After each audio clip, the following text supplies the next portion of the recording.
can look at some of those. Are we gonna? And you can text me like Peter did. Were you able to figure it out after Yeah, I only have like 3 questions on I that. was able to explain it? Yeah. Yeah. So first, let's cover new material, and then we'll go over homework to your heart's content. The first two are pretty easy. Third section might hold you up a little bit, but I think we'll be okay. I think we got plenty of time. Are we still gonna take a chapter 6 test? No, we'll combine chapter 6 and chapter 7 together since we're doing partial of each. Okay. So the next section now, we're going to calculate the length of a curve. We're after the length of a curve rather than area or volume.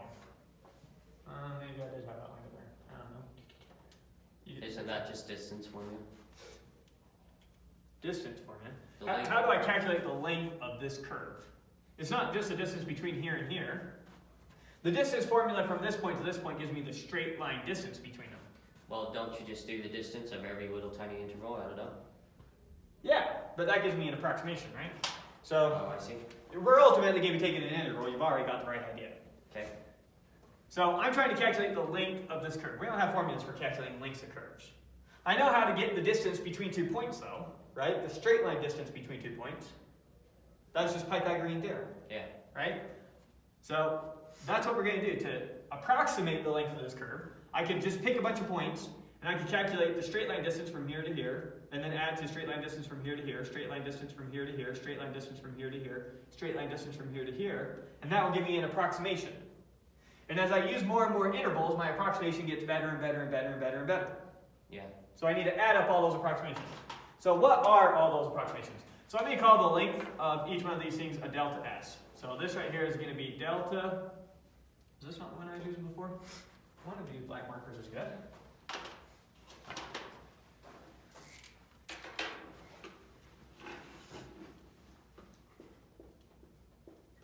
So delta S, okay, right here. This distance right here. So for each of these, we're imagining a little right triangle to accompany it, right? And you're calling it delta S sub k? Delta S sub k is a hypotenuse. This right here is delta x sub k, right? Same thing as the distance of that partition. And then delta y sub k is the amount the function changes as it crosses delta x sub k. So this is delta y sub k. You with me? Yeah. So we got to add up all these delta s sub k's, and that's going to be our answer. So there we go. So we're going to look at the sum from k equals 1 to n of all our delta, no, that's still bad, delta s sub k's. Maybe green will be okay. Okay. And what is that equal to? What is delta s sub k equal to? What is that length equal to in terms of x's and y's? The tangent. Right? The tangent of this angle gives me delta y over delta x. It's not the tangent. Tangent tells me what the slope is. It doesn't tell me what the hypotenuse is. It doesn't tell you, yeah. How do I calculate the hypotenuse of a right triangle if I know the length of the legs? The root of the legs? The root of the legs, Pythagorean Theorem. Yeah. So I know, scribble it up here for a second, I know delta s squared is equal to delta x squared plus delta y squared for each of them, right? So if I solve for delta s is equal to plus or minus the square root of delta x squared plus delta y squared. Now, we're talking about distances, and so we can't ever have negatives, so it's just positive. Okay. You with me? So this is just equal to the sum from k equals 1 to n of the square root of delta x sub k plus delta y sub k equals squared. Squared, squared. Okay. Okay? So this is my approximate length. My length can be approximated this way. Right?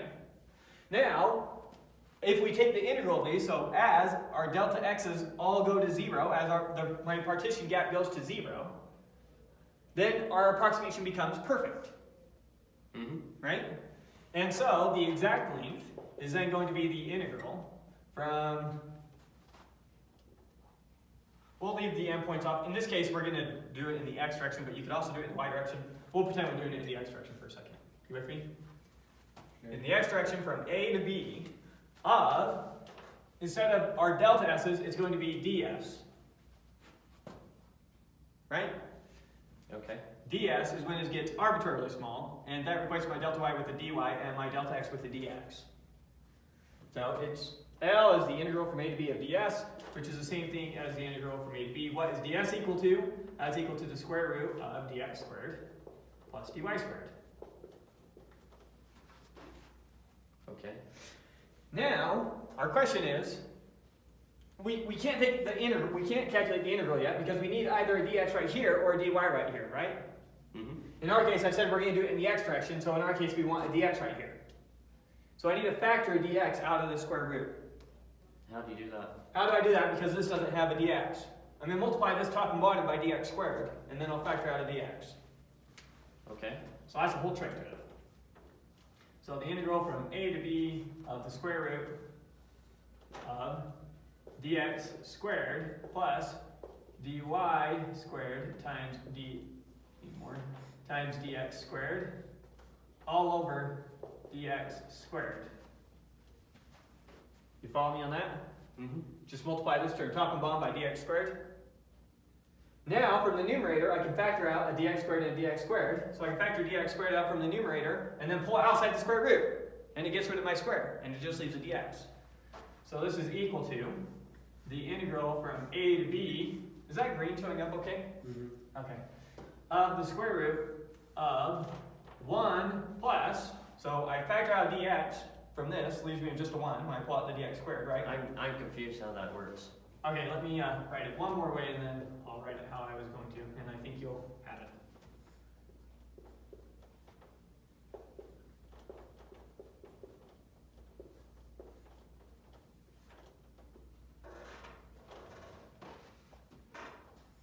So when I distribute dx squared back in, what's 1 times dx squared? Dx squared. And when I distribute it back to this term? Mm-hmm. Gotcha. Oh, sorry, I did my square a little too soon. I'll do that as my next step. This probably makes you see better. Yeah, right? Mm-hmm. Okay, so now I'm going to pull this outside the square root. So when I pull something squared out of the square root, it gets rid of the square. That's right, so just dx. So, and then I'm going to write it over here. And then I'm just going to, I think you'll follow the whole thing now. So integral from A to B of the square root of 1 plus dy dx squared dx. Yep. There you go. That's how you calculate the length. Here's your formula. dy dx, what is that? That's the derivative of y with respect to x. Yeah. So when you use differentials, which we were using, when you set them up as a quotient, it always gives you the derivative. So, if I know what f is, if I know what this function is, if I know that this is a function y equals, obviously I'm going to write something that doesn't make any sense with my picture here, but something, right? If I write something like that, now you know how to calculate this. Yeah. Where do you plug it in? You calculate its derivative with respect to x, plug it in here, square it, and then calculate the integral. We'll do some actual examples calculating one. But they're going to need to be a little bit contract, so I won't make one up. We'll use the examples they have so that we can actually calculate the integral. Okay, that's if we're doing it in the x direction. We could have also had a curve where we want to do our segments in the y direction. Doesn't work with this one because the function is not one-to-one, but So it only works if the function's 1-to-1? no, it's just if I want to look at it in the y direction, that means I want to look at x as a function of y. And the only way I can look at x as a function of y is if my function is 1-to-1. Oh, I see. Right? If I look at this as my y-axis and this is my x-axis, this is no longer a function. It won't pass the vertical line test. Mm-hmm. That's what I mean. So if we would have just had some random curve like this, then you could look at it either way. Some function like just a regular cubic, something like that. Now this one we could do in the x direction or the y direction. Okay, so if we had something like this, now what's the length of the curve? The length of the curve is, now I'm going to do, instead of A to B, I'll say we want to do C to, we'll say C and D are the heights of these points. C to D. You with me? Mm-hmm. So So this is calculating the exact same length of the curve. You can calculate this way going in the x direction or this way going in the y direction. And it's just the same thing? It's going to change your bounds, and we're going to factor out a dy squared instead of a dx squared. Because Gotcha. the only way you can do it with respect to y is if you get a dy out there. Mm-hmm. So this is the integral. Here's a formula you really need to remember. Length is equal to the integral from your bounds of ds. If you keep in mind what ds is, you should be able to just factor out and figure it out yourself. Like, I don't memorize this formula. I memorize this formula. And I just know I can factor one out or the other. But the book gives you these other formulas to memorize, so pull the right from. Anyways, so this is equal to the integral from c to d of this same thing, right? Mm-hmm. Now, I'm going to skip straight to this step where I multiply this one top and bottom by dy squared. So this is the square root of dx squared times dy squared all over dy squared times dy squared. Or not times, plus, sorry. You with me? Mm-hmm. Multiply that by 1. Factor dy squared out of this whole thing. And so we're going to be left with the integral from a to b, not C to D. Thank you. C to d, just testing you, of the square root of the derivative now of x with respect to y squared plus 1 dy, right? Yeah. And then finally, the last thing the book does is it just changes the order of that, right? So it writes 1 plus the derivative of x with respect to y. But it doesn't really matter which way we write it. It's true either way. So that's everything for 5.3, so let's just do some, or 6.3, so let's just do some examples now. That's all the theory. Okay. One thing I did forget to mention, in deciding which formula you use, it's not something we're proving, but the derivative, this formula only works if the derivative is defined on the interval you're doing it for. The derivative has to be defined on the interval you're doing it for. So if I'm going from a to b, the derivative of this function, and I want to do this one, dy dx has to be defined on this entire interval. It can't give me anything undefined. Gotcha. Hopefully that makes obvious sense of, Mm-hmm. right? So just make sure you can take the derivative on the whole interval before you go down calculating all these things. Because sometimes you can't do it, take the derivative this way, but you can this way. We'll see an example of that. Okay, so let's do the first one. Find the length of the curve, y equals 4 square roots of 3, or 4 square roots of 2 over 3. So we're looking at y equals 4 square root 2 over 3.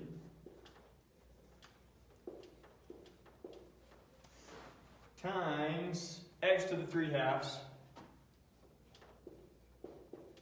minus 1, 0 less than or equal to x less than or equal to 1, I think is what it was.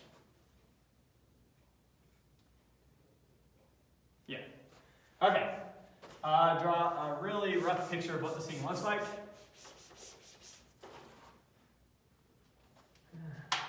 Don't have a marker I love. So, very roughly, comes down through here at -1, starts here, and then goes up to roughly 1, after going a little less than 1. So, it looks something like that. That's a little too steep. That's roughly what it looks like. It's an odd function. So x 0 to 1, it goes from roughly -1 to +1. Okay, so we're going to calculate the length of that curve, right? Mm-hmm. So the length now of the curve, the length is equal to the integral, if we're going to go in the x direction, is going to be from 0 to 1 of the square root. Jeez. Have you tried the end one yet? Yeah, I thought I put those there because they were bad. Yeah, I'm going to get a black one. So we're going in the x direction, so that's the top one. So of 1 plus the derivative of y with respect to x squared is the same thing as y prime squared, right? Mm-hmm. Dx. So if that's what y is, let's really quick calculate what y prime is. y prime is equal to, taking the derivative of this thing, so pull down the 3 halves, the 3 goes out, 2 goes out, so we're going to have 2 square roots of 2. 2 square roots of 2 times x to the 1 half. Did I do that right? Yeah. No, 3, because that cancels out, we bring down 3 halves, and 4 reduces to 2. Okay, so that's what y prime is. Now we need to figure out what y prime squared is. So you just square the whole thing? So, yeah, this whole thing's squared. So this is going to be equal to the integral from 0 to 1 of the square root of, we'll have 1 plus this squared. So when I square that, what do I get? Do you square both the square root and the 2? You square everything. And the x. You square that, you square So that, it's you square that. 4 times 2, right? So 8. 8. 8 times x squared is 5 halves. Do I got that right? It's just x. How'd you get just x? What's x to the 1 half times x to the 1 half? When you multiply terms, you add exponents. X to the 1 half. Oh, that's the same thing as the square root of x. What's the square root of x times the square root of x? Okay. Okay. So we have 1 plus 8x. That was y prime squared dx.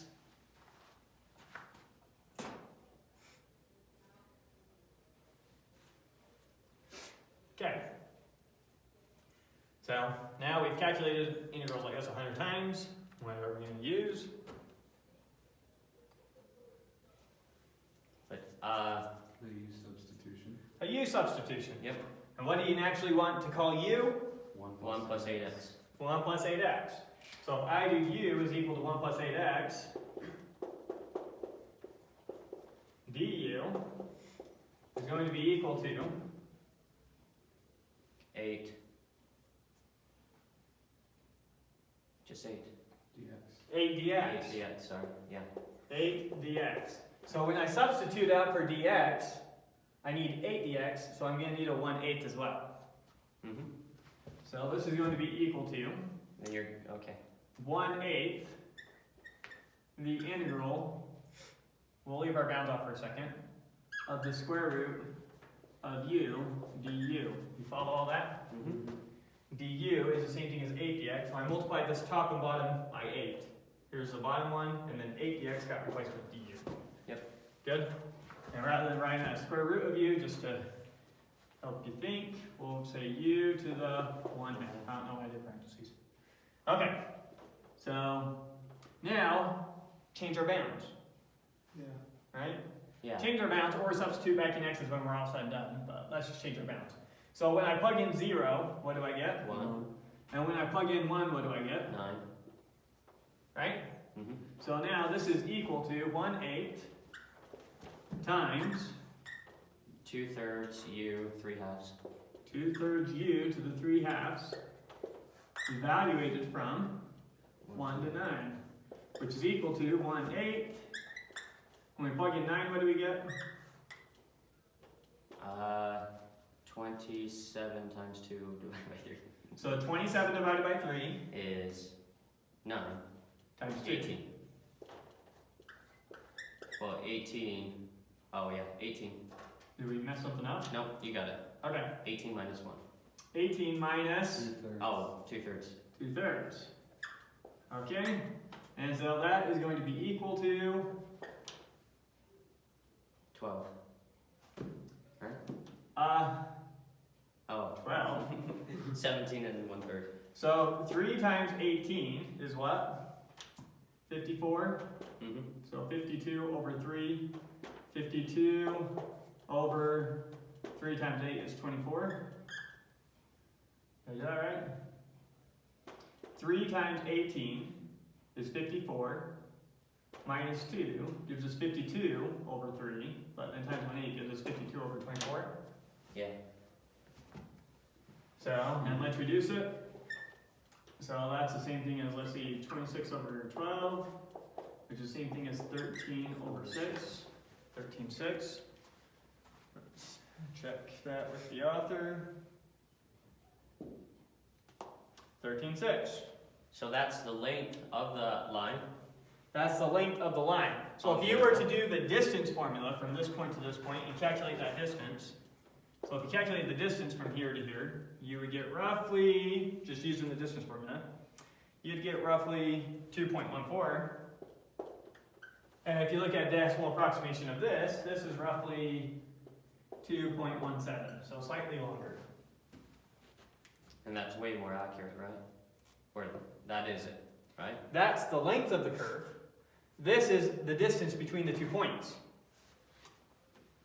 But the distance can get a lot more intense, and the approximation will just be... The distance is always the minimum. The distance between you and me right now is 2 meters. Mm-hmm. But if I have to follow some path to get to you, I might take a path that goes clear around and walk to you like that. So that traces out a curve. So I might walk a 10-meter curve to get to you, even though the distance to you is only 2 meters. So the distance from this point to this point is 2.14 meters. But this path, which is slightly curved, isn't quite the shortest path. So these two aren't always going to be so close. Oh no, this curve hardly has any slope to it. I see, okay. I exaggerated how much slope it has on there. It's a curve with just a teeny bit of slope. Okay. So that was the first example. Let's look at the next example. Find the length of some other curve. So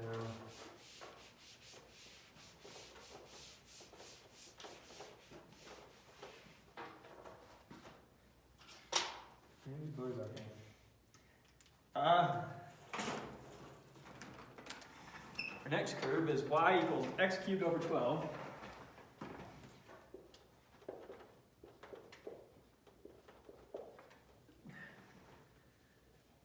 plus 1 over x. Good? Yeah. I'm going to rewrite it just slightly different.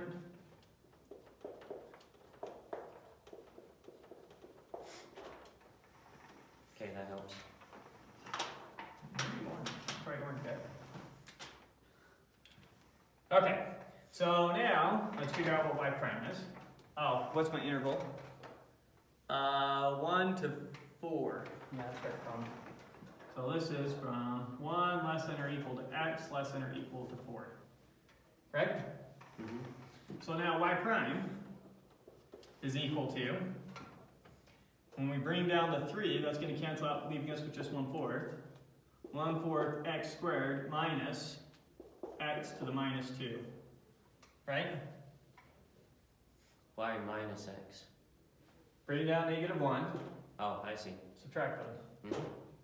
Good? Mm-hmm. And really quick, let's just figure out y prime squared.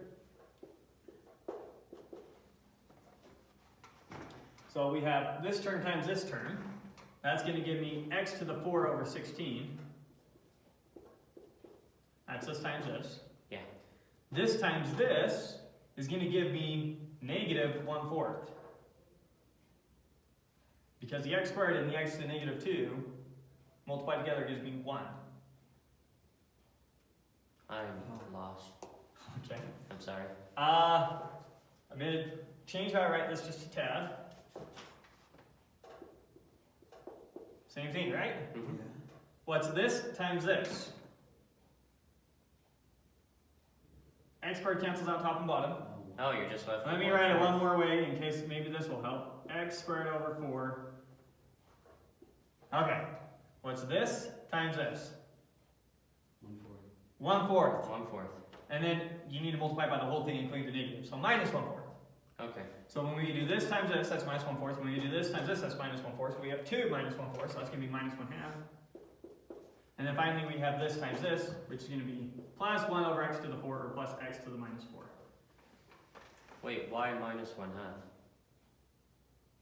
When I'm squaring this. I'm calculating what this is squared. So Yeah. I'm taking this and multiplying it by itself. So this term times this term gives me that. Mm-hmm. This term times this term gives me minus 1/4. This term times this term gives me another minus 1/4. This term times this term gives me plus Oh, x to I the minus see. 4. I see. Okay. So there's y prime squared. Right? Maybe, seems like negative exponents threw you guys off. throws me off course. Yeah. It's fine. Okay, so now our length is going to equal the integral from, in the x direction, we're going from 1 to 4, of the square root of 1 plus all this. Oh, that's a mess. X to the 4 over 16 minus 1/2 plus 1 over x to the 4 dx, right? Mm-hmm. Now this is equal to the integral from, that's about right, it'd be 1 to 4, of 1 and negative 1/2. How do those cancel out? You're just left with 1/2. 1/2. So I'm going to rewrite this as a square root of,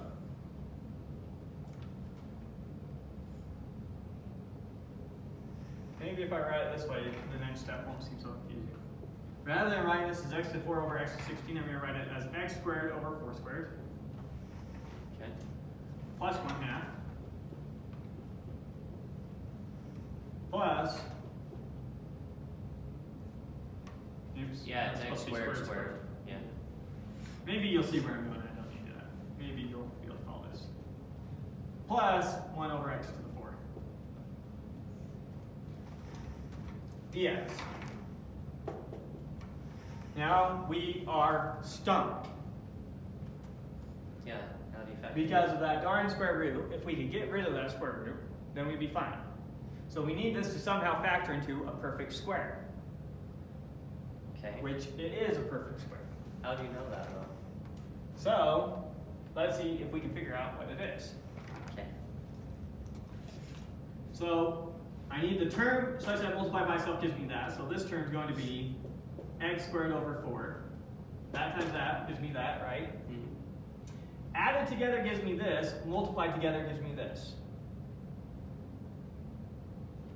Right? What times what gives me this? That's 1 over x to the 2. Right? Yeah. Now notice that when I square that out, this times this gives me that, this times this gives me that, right? Mm-hmm. What's this times this? That's just your y. 1/4. 1/4. Gotcha. And this times this is another 1/4. Add those together, you have 1/2. So it's almost your y prime. Yes. All I did was switch that from a negative to a positive. Okay. Which is how I knew it was a perfect square, because all we did was change the sign on our middle term.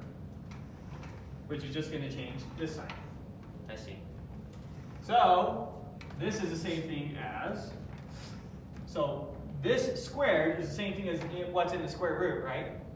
So, when I put that in there, the square root cancels out with the square, just leaving me with this. Yep. So this is the integral from 1 to 4 of this thing.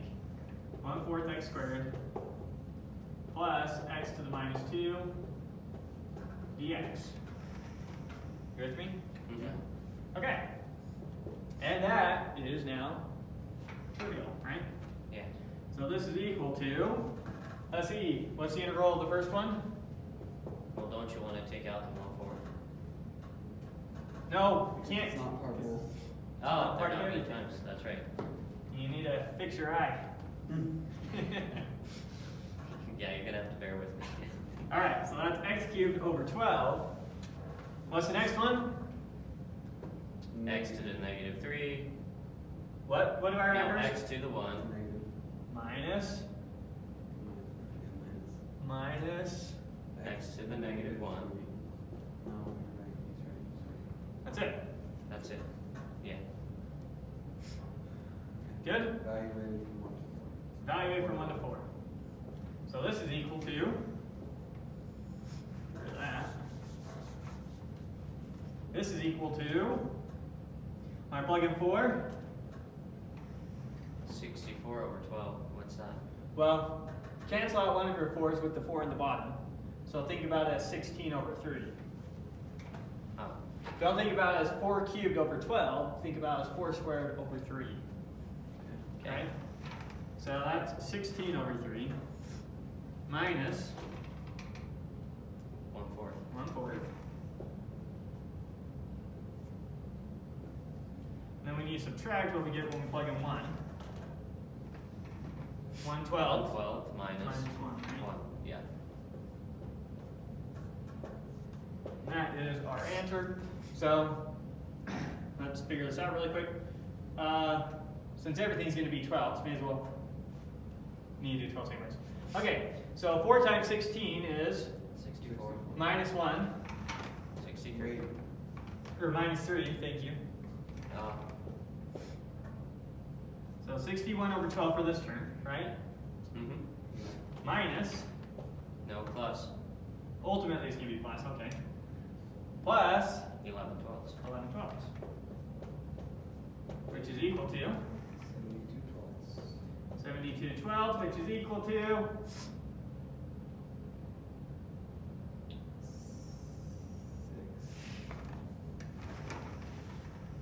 Oh. And that's why we do the problems that the author gives us. Comes out nice. Okay. 2 more examples, and then we'll go on our merry way.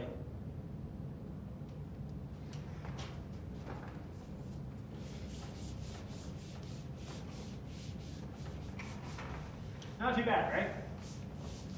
Yeah, it seems pretty straightforward. Basically the same thing you've already been doing. Nothing new.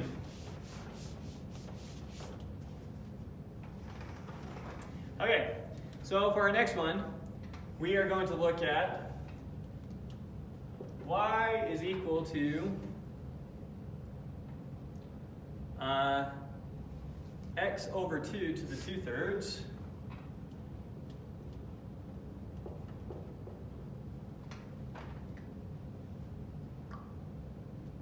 from 0 to 2.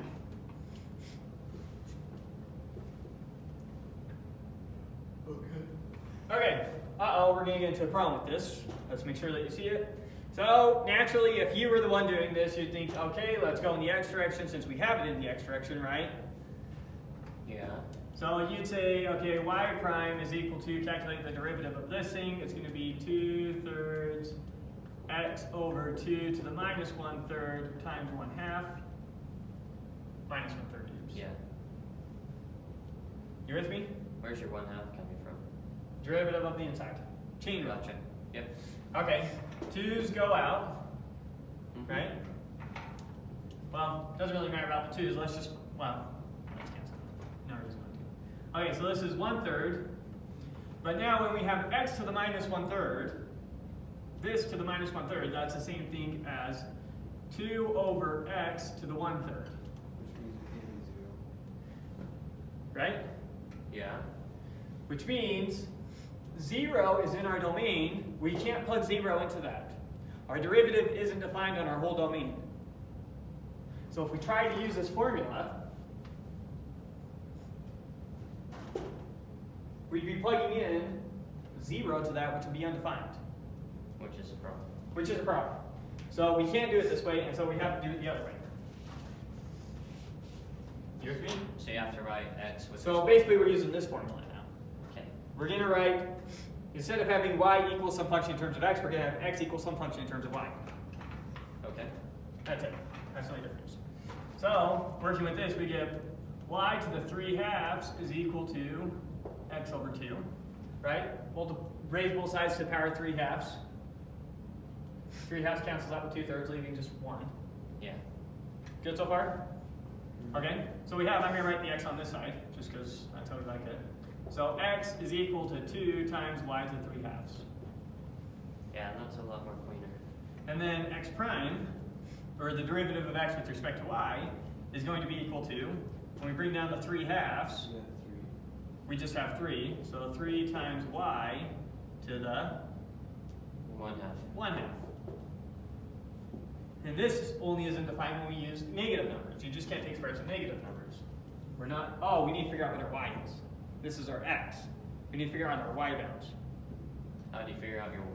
Oh, you just plug it in. Yeah. Okay. So if x is between 0 and 2, what's y between? So when we plug in 0, You get 0. we get 0.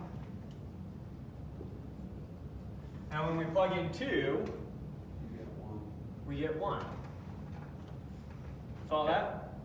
So now our length is going to equal the integral from a to b of the square root of 1 plus x prime squared dy.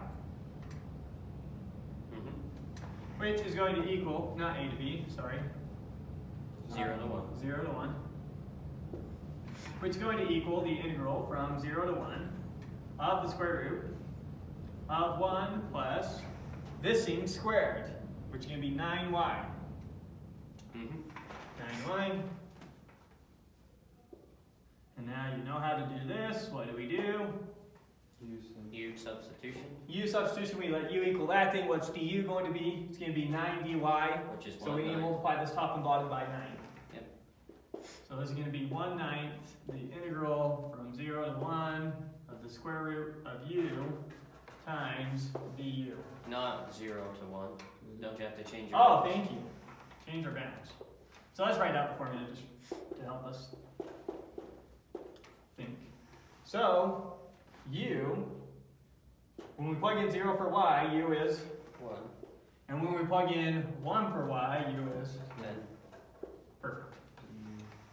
So this is equal to, now we know how to do it.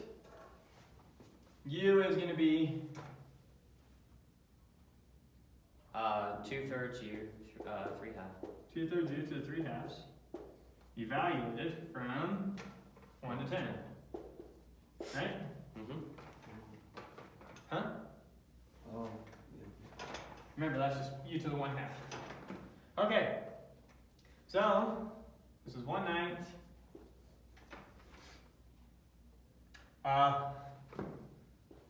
Parentheses. When we plug in 10 to this thing, 10 doesn't go in nicely. What are they doing to us? Well, why don't you just cube the 10 and then square it? Doesn't work. Yeah, it does. The square root of 1,000 is still 10 square roots of 10. It's going to be 10 square roots of 10 no matter how we do this. So this is 10 square roots of 10 times 2 is 20 square roots of 10. That's a 10. All over 3. Right? Minus 1. minus 2/3. Minus 2/3. Minus 2/3. We didn't need that because we only had one term. Right? Yeah. Such as 18. Well, it's roots not of going 10. to get very nice. So we can say that this is 20 square roots of 10 minus 2 all over 27. Wonder if we did something wrong. That is ugly. Nope, that's it. Okay. So we did it right. Okay, last example is, maybe we don't want to find the entire length of the curve. Maybe we want an equation for that, for any x that will give me the length of the curve. So here's what we're going to do this time. I'm going to have some random curve. Here's going to be my a, some starting point. I don't want to calculate the length from a to b. Instead, I want you to give me a function that gives me pick any x between a and b you want. You can pick b if you want, but you can also pick x right here. Okay. I want you to give me a function that gives me the length of the curve up to that point. So it's indefinite. So So not necessarily all the way to b, but any random point in between a and b. How do you come up with that function? Well, we're going to come up with it. Okay. That's going to be what we do in our example.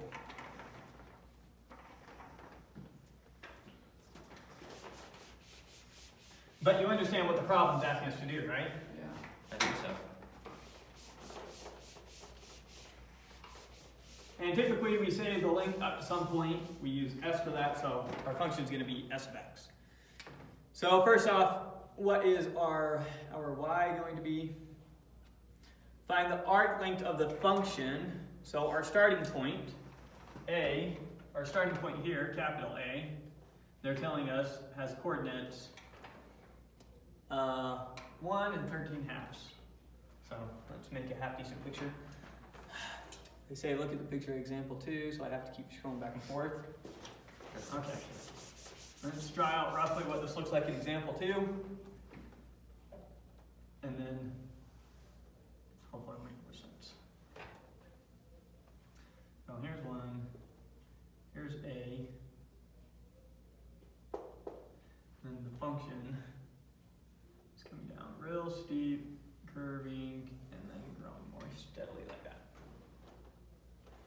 and this function was a function.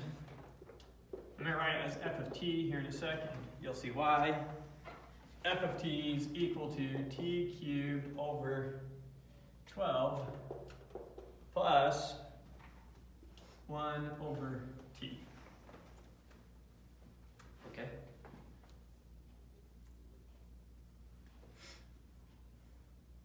Sorry, I gotta go back to this problem. Okay, so A, they're telling us the coordinates here are 1 and 13/12. So A has coordinates 1 and 13/12. Not sure we need the 13/12, we just need the 1. I guess we can need 13/12 if we were doing it in the y direction. And so we need to find the length of the curve, not all the way to B, so B's over here. Here's B, here's little a. Little a is also equal to 1. It's the x coordinate where we start. So I don't necessarily want the length of the whole curve, I just want the length of the curve to some point, x. Okay. So we'll use s of x to represent that. S of x tells me the length of the curve up to some point x. Well, it's just going to be the integral from a to x of our function, square root, of 1 plus f prime of t dt squared. dt. dt, thank you. Right? Okay. Yeah, that makes sense. Just rewriting it in terms of t instead of x. And the reason I wrote it t instead of x is because we have the x here, right? X is how far we're going to. So you're doing the same thing, just your bound is different. Right. The only thing that might confuse you here is you have different variables than you're used to working with in here, and your x is right there. Okay. Okay? So now, this is equal to, what is f prime of t? T squared over 4 plus, oh yeah, minus. Yeah, we already did this one, right? Okay, so this is equal to the integral from our a is now 1.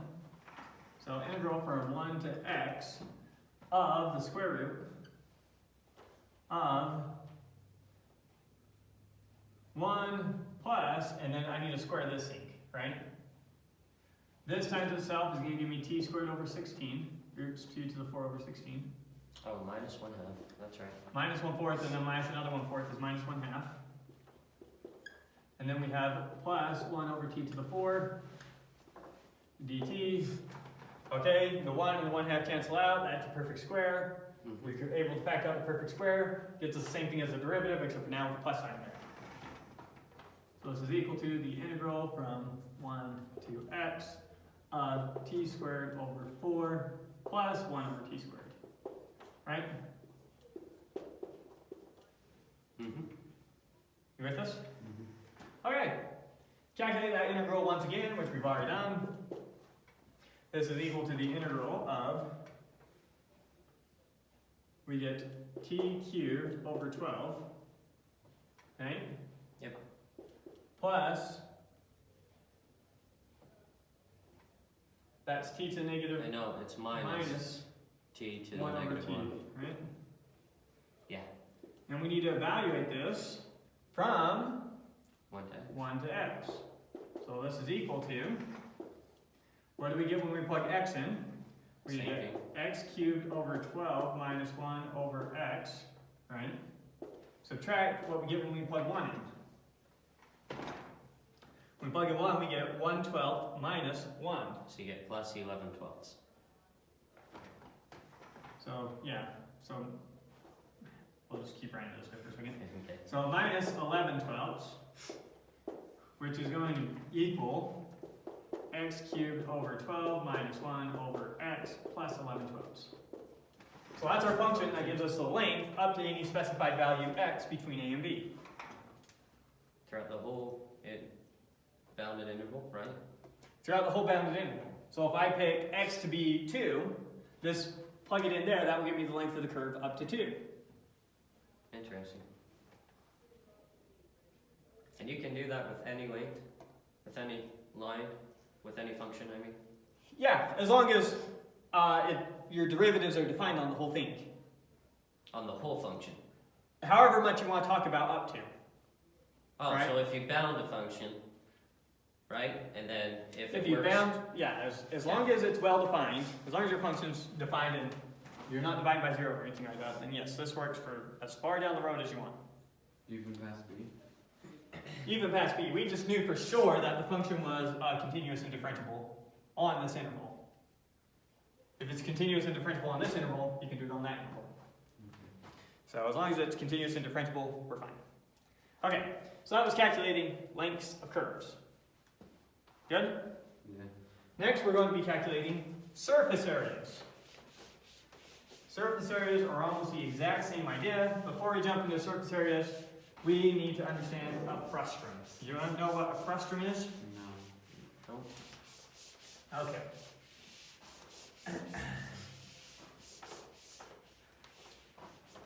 A frustum. Imagine I had a cone, and I cut off just the bottom edge of that cone. Okay. That's a frustum. So it's going to look, I'll try and draw it, but in case my picture's terrible, I also wanted to just tell you.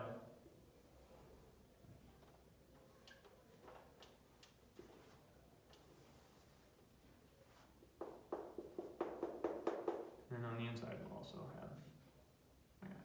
So like a circle band, but it slopes out. It gets wider as it goes. So it's like a So dog it roll. only works with cones? Yeah. Well, a frustum, you can think about as cutting off the very bottom of a cone. I'm just trying to give you intuition for what a frustum is. Okay. You with me? Mm-hmm. Now, a frustum, notice that the bottom circle has a bigger radius than the top circle. Right? So we'll call the radius of the top circle little r. I don't know how to draw that. Maybe he has a picture to help me. He draws a frustum on its side and makes it longer so it's easier to tell. So I'm going to redraw it, kind of draw it how he does so that we can do some math with it. So this frustum, I'm going to draw a very exaggerated one, but that's just so we can label things better.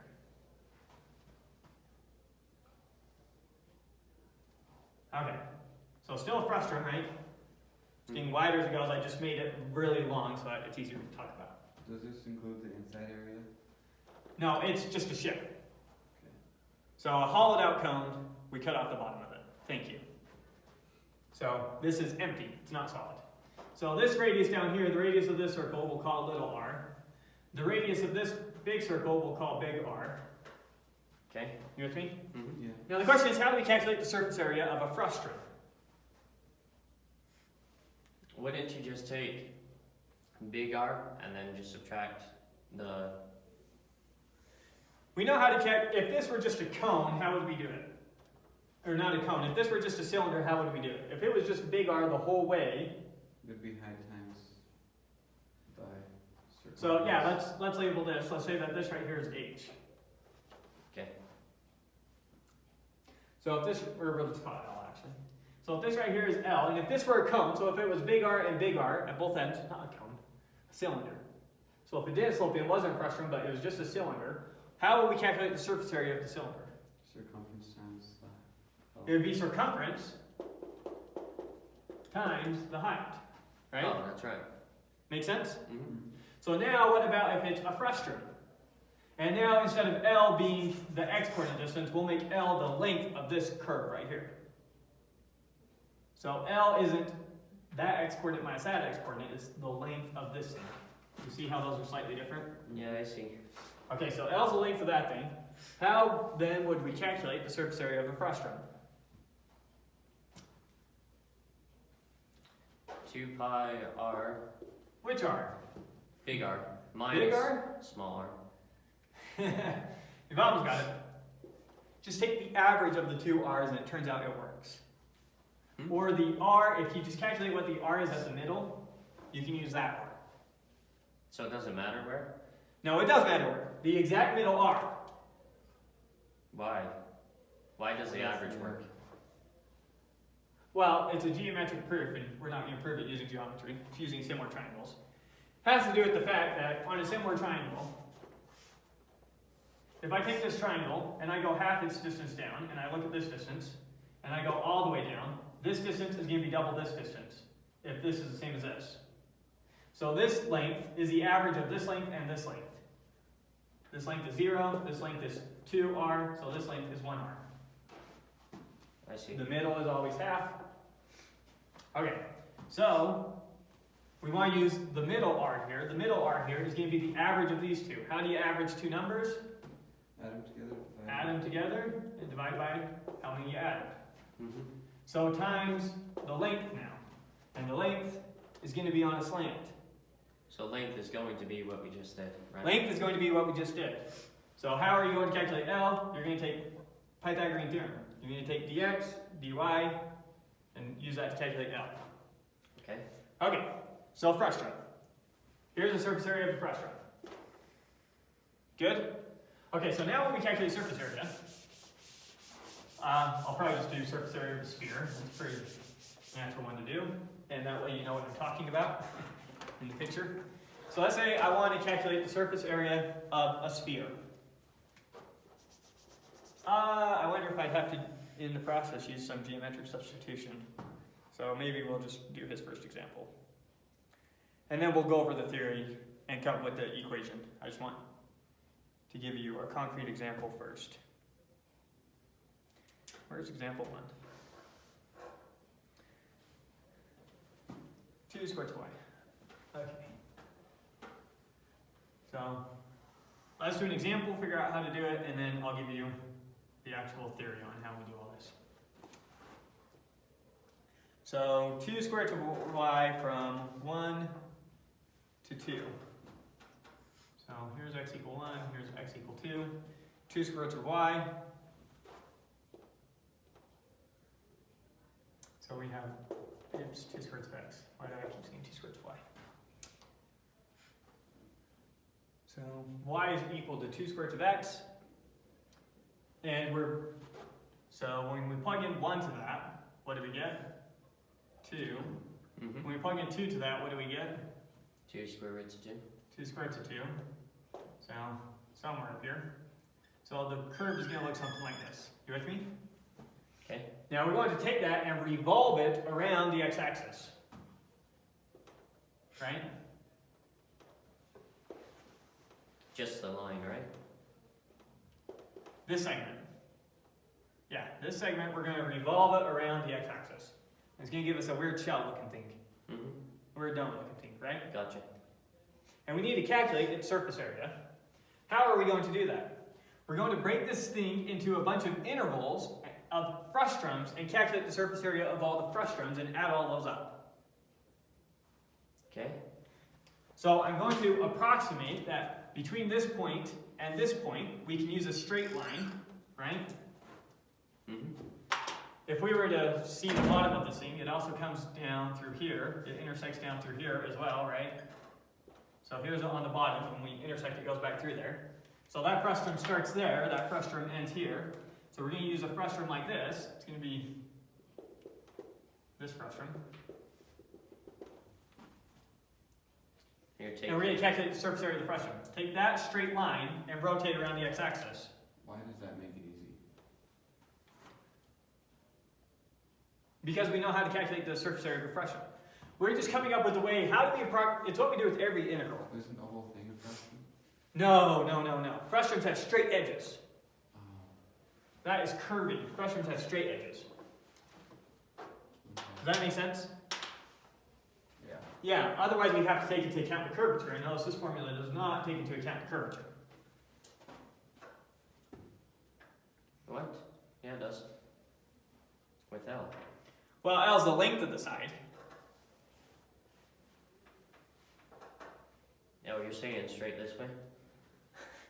I'm saying with how he's saying it, I could make the edge of my thing look like this, all weird, as the edge of my frustrum and rotate that around. That's not a frustrum anymore. I see. Because it all creeped up is going to change things. Mm-hmm. Okay, so no, frustrums have straight edges, straight slopes.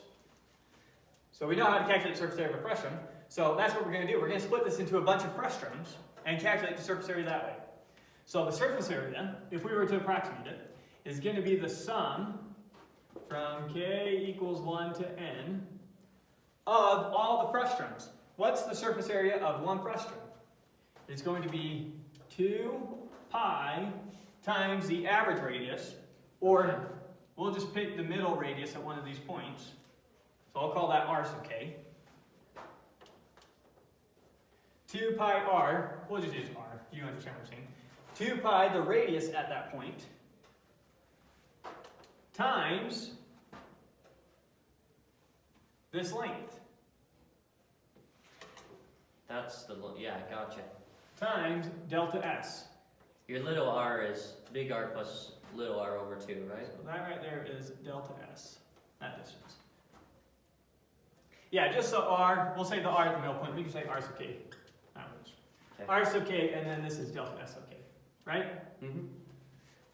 And that's how we get this thing. So in the integral, now, if we make this an infinite sum, this is going to be equal to the integral from a to b. 2 pi is still just 2 pi. Now, as my delta x's go to 0, which is what happens in our integral, Yeah. my average r is, I can use any r I want because it's always going to be just in the middle somewhere. That makes sense. The radius of this and the radius of this go to the same thing, so we can just use times r, whatever r is, the radius, Mm-hmm. at that point, times ds. Okay. You with me? Yeah. Now once again, we can do this in either the x direction or the y direction. So since I did a to b, we'll say that I'm doing this in the x direction. I'll write out the formula for the x direction, and then we'll write out the formula for the y direction. You with me? Mm-hmm. So sticking within the x direction, this is going to be equal to the integral from a to b. In the x direction, it's going to be 2 pi, well, we'll still leave the r because who knows how it will change. But typically, when you're going in the x direction, your radius is just the height of the function y. So typically, there's just going to be a y right here. So, okay. Typically. I'm not sure if there's going to be a weird scenario where that's not the case. I guess you could like shift the function up one. So typically it's going to be y, but in general it's r, whatever the radius is, times the square root of, if we're going in the x direction, this is going to be 1 plus y prime, that's prime, 1 plus y prime squared dx. Right? Okay, what is y? Why do you do that? Oh. Y prime? Instead of dy dx? Or instead of just ds? Why? What is ds? It's the hypotenuse of that little area. Right, but ds is equal to the square root of dx squared plus dy squared. Are you calculating? Oh. Mhm. I'm just using the exact equations that we just erased from before. Mm-hmm. You with me now? Uh-huh. Okay, so that's going in the x direction. If we were going in the y direction, it'd be the integral from c to d of 2 pi. The radius in the y direction, which is typically x, but we'll leave r there because it might not be exactly x, but typically x, times the square root of 1 plus x prime squared dy. That's all there is to it. So it's basically the exact same as the previous section. The integrals you're solving are almost identical. They just have the 2 pi r in front of them. And then it's pretty straightforward from there, right? Yeah. So let's actually calculate this example that we had here now. Okay. Okay. So our surface area is going to be equal to the integral. We have an integral from 1 to 2, right? Mm-hmm. From 1 to 2 of 2 pi. In this case, the radius that we're using is just the height of our function. Y times the square root of 1 plus y prime squared. This is the equation we're using, dx, right? Okay. Okay, so really quick, let's figure out what is y prime. It's negative x to the negative Not 1 half. negative, it's just going to be 1 over square root x. Bring down the 1 half, cancels out the 2, and you're left with a negative 1 half, Yeah. or 1 over the square root of x. Oh, that's right. Good? Mm-hmm. So y prime squared, well, plug it in. Okay, so now this is equal to, we'll pull out the 2 pi. 2 pi, the integral from 0 to 1 of y, what's y? 2 squared of x. right? Mm-hmm. Times the square root of, we have 1 plus y prime squared.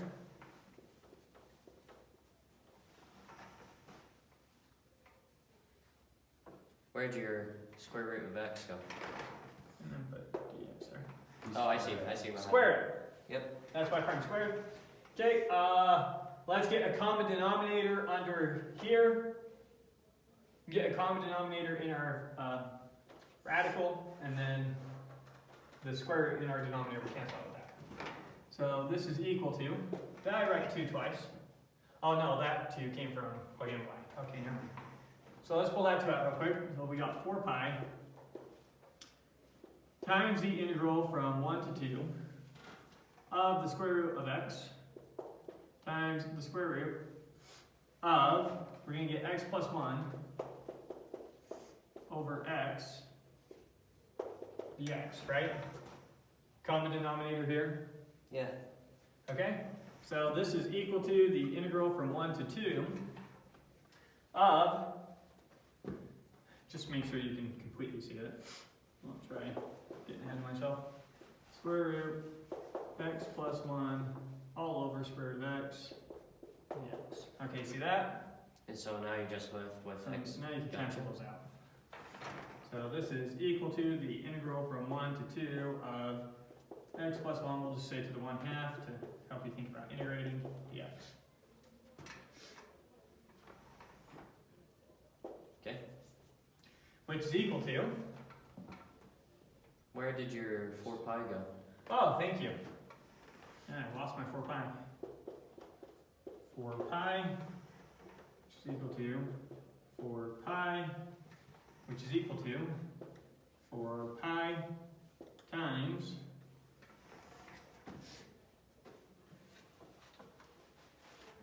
2/3 of x plus 1 to the 3/2. 2/3 x plus 1 to 3/2 evaluated from 1 to 2. And notice how we can just integrate directly, because what is the derivative of that? It's that. You might be wondering, why didn't we use a u substitution? Yeah. So if we said u is equal to x plus 1, then du is equal to 1. dx. dx. Yep. You with me? Yeah. So if we would have stuck a u there, it would have been u to the 1/2 du, which would have given us u to the 3/2, Which is the same thing, yeah. and then substitute back in for it. Okay, good? Mm-hmm. Okay, so this is equal to 4 pi times, let's see, when we plug in the 2, what do we get? 2 plus 1 is going to be 3. So we have 3 square roots of 3. 3's go out, so we have 2 square roots of 3. Did I do that right?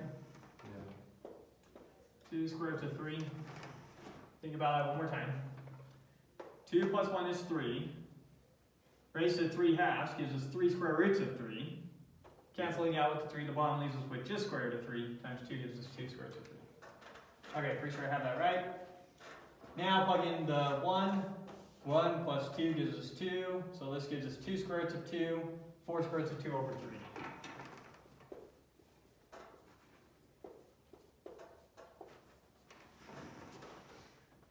Times 4 pi.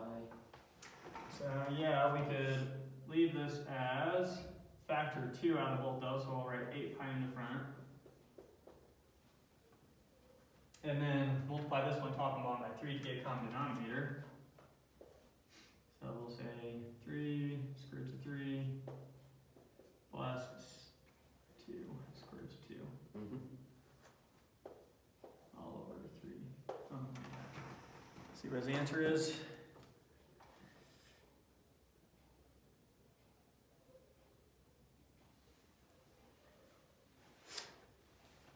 Oh, he pulls out the 3 as well. I should have in the denominator.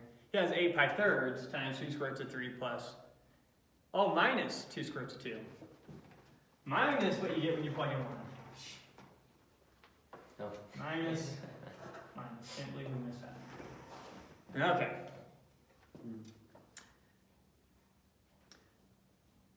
So let's look at another one, this time revolving around the y-axis instead of the x-axis. But it's going to be almost identical, right? Yeah. Revolving around the y-axis. Oh, gotcha. Right. So when we substitute in our ds, now we're going to want to factor out a dy first, dy? Yeah. rather than a dx. And our radius is going to be an x rather than a y. So I think it should be pretty easy. All right. The line segment x is equal to 1 minus y. 1 minus, okay. Yeah, so we have x is equal to 1 minus y. If that's throwing you off, you can just swap the y and the x. That's the same thing as y equals 1 minus x. Mm-hmm. So, that's going to be this line. I think he's going to say in the first quadrant. Let's see. Is that a straight line? Yes. Yeah. Sorry. That should just be this line right here. So the line segment where y is between 0 and 1, so that is going to give us this portion. When y is 0, x is 1. Oops, when y is 0, x is 1. When y is 1, x is 0. And revolved around the y-axis. So we're looking at this, revolved around the y-axis. So it's going to come down around over here as well, and we're going to create our frustrums. Right? Isn't that just a cone? This is just a cone. Okay. So, yeah, we're going to calculate a cone. We already know the form. We get the formula for the equation for the surface area of a cone is a special case of the surface area of a frustrum. Average radius, 2 pi r, times height. I see. Or times length. So he's giving you one that you can just calculate anyways, but we'll just calculate it. So surface area is equal to the integral. Now we're going to take our frustrums in the y direction, not in the x direction. So just from 0 to 1. So from 0 to 1 of 2 pi, what's my radius going to be? What's the distance for any frustrum? So pick a random frustrum, this frustrum right here. That was terrible. My whole picture's terrible. So pick this frustrum right here. What's the radius of this frustrum going to be? What's that distance? Just the radius. Or half of y, right? What's this point right here? If that point is x comma y, what's this distance? It's just when you plug in y.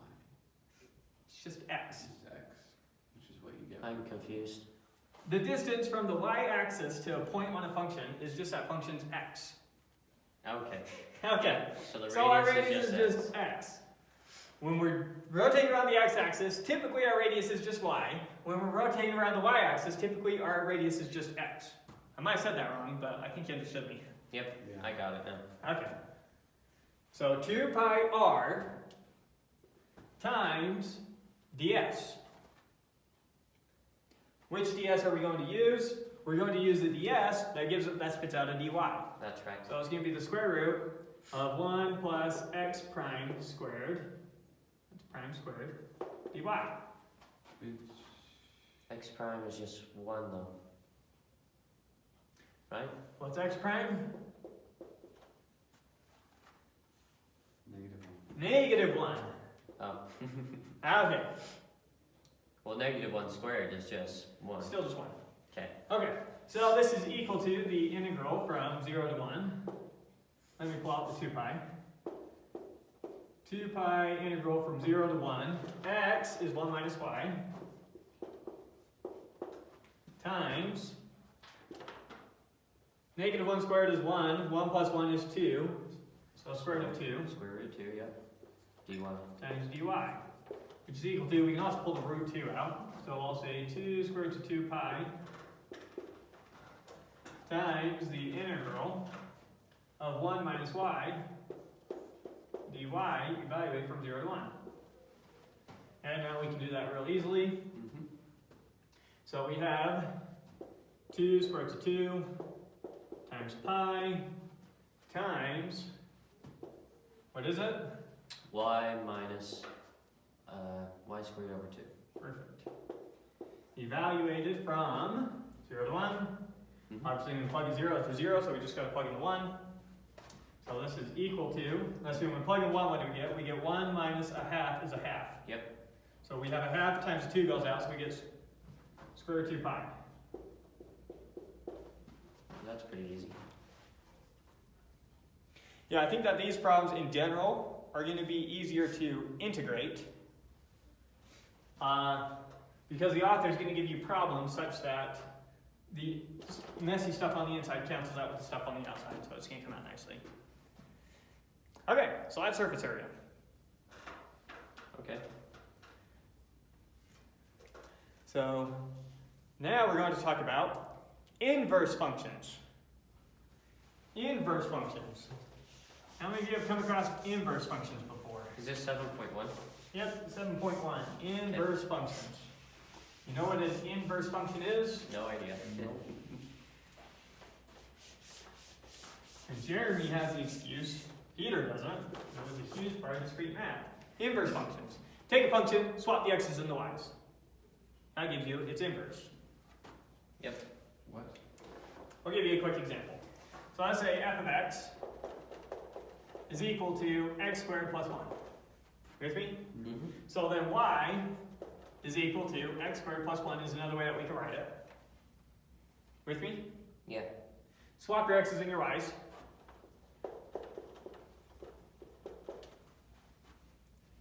Okay, what does that look like on a graph? Well, solve for y really quick. Solve for y. Yeah, so we're going to solve this for y. So y is equal to x minus 1 square root.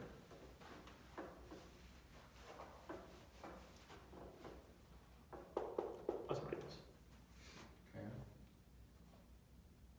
So let's pretend that we were ignoring negative numbers. We'll get to this in a second. But let's say we have this function from 0 less than or equal to x less than, we'll just say x greater than or equal to 0. You with me? Yeah. So we're always equal to positive, so this is going to be always positive. Oh, greater than or equal to 1. Oh no, we can say greater than. Yeah, you can say 0. We're fine. Because if x is greater than or equal to 0, that's the same thing as y then is going to be greater than or equal to 1. Mm-hmm. Stick with it for a second. Okay, forget domains or ranges for a second. Let's just stick with this. Okay, here's the inverse function. So f inverse of x now, not prime. F inverse of x, I should have picked one that was 1 to 1 already, is the square root of x minus 1. This is the inverse function of this. Here's your function, here's its inverse function. How do you get the inverse function? You just swap the x's and y's. Now what do inverse functions do? They undo each other. This function undoes this function undoes this function. This is the inverse of this is the inverse of this. What do we mean by they undo each other? Here's what we mean by that. If I plug 3 into this, and I get some answer, and then I plug that answer into this, it's going to spit out 3 again. So if I do f inverse of f of 3, that is going to be equal to 3. They undo each other. This one changed 3. This one undid whatever that change was and gave us back 3. And this is also equal to f of f inverse of 3. They undo each other. Yeah, that's right. Let's try it really quick. So let's see, f inverse of, what's f of 3? 10. That's equal to, let's see, 10 minus 1 is? 9. Square root is? 3. 3. Let's try it the other way. Equal to f, what's f inverse of 3? Root 2. Root 2. If I take root 2 and square it, We got 2. plus 1 is 3. 3. Okay.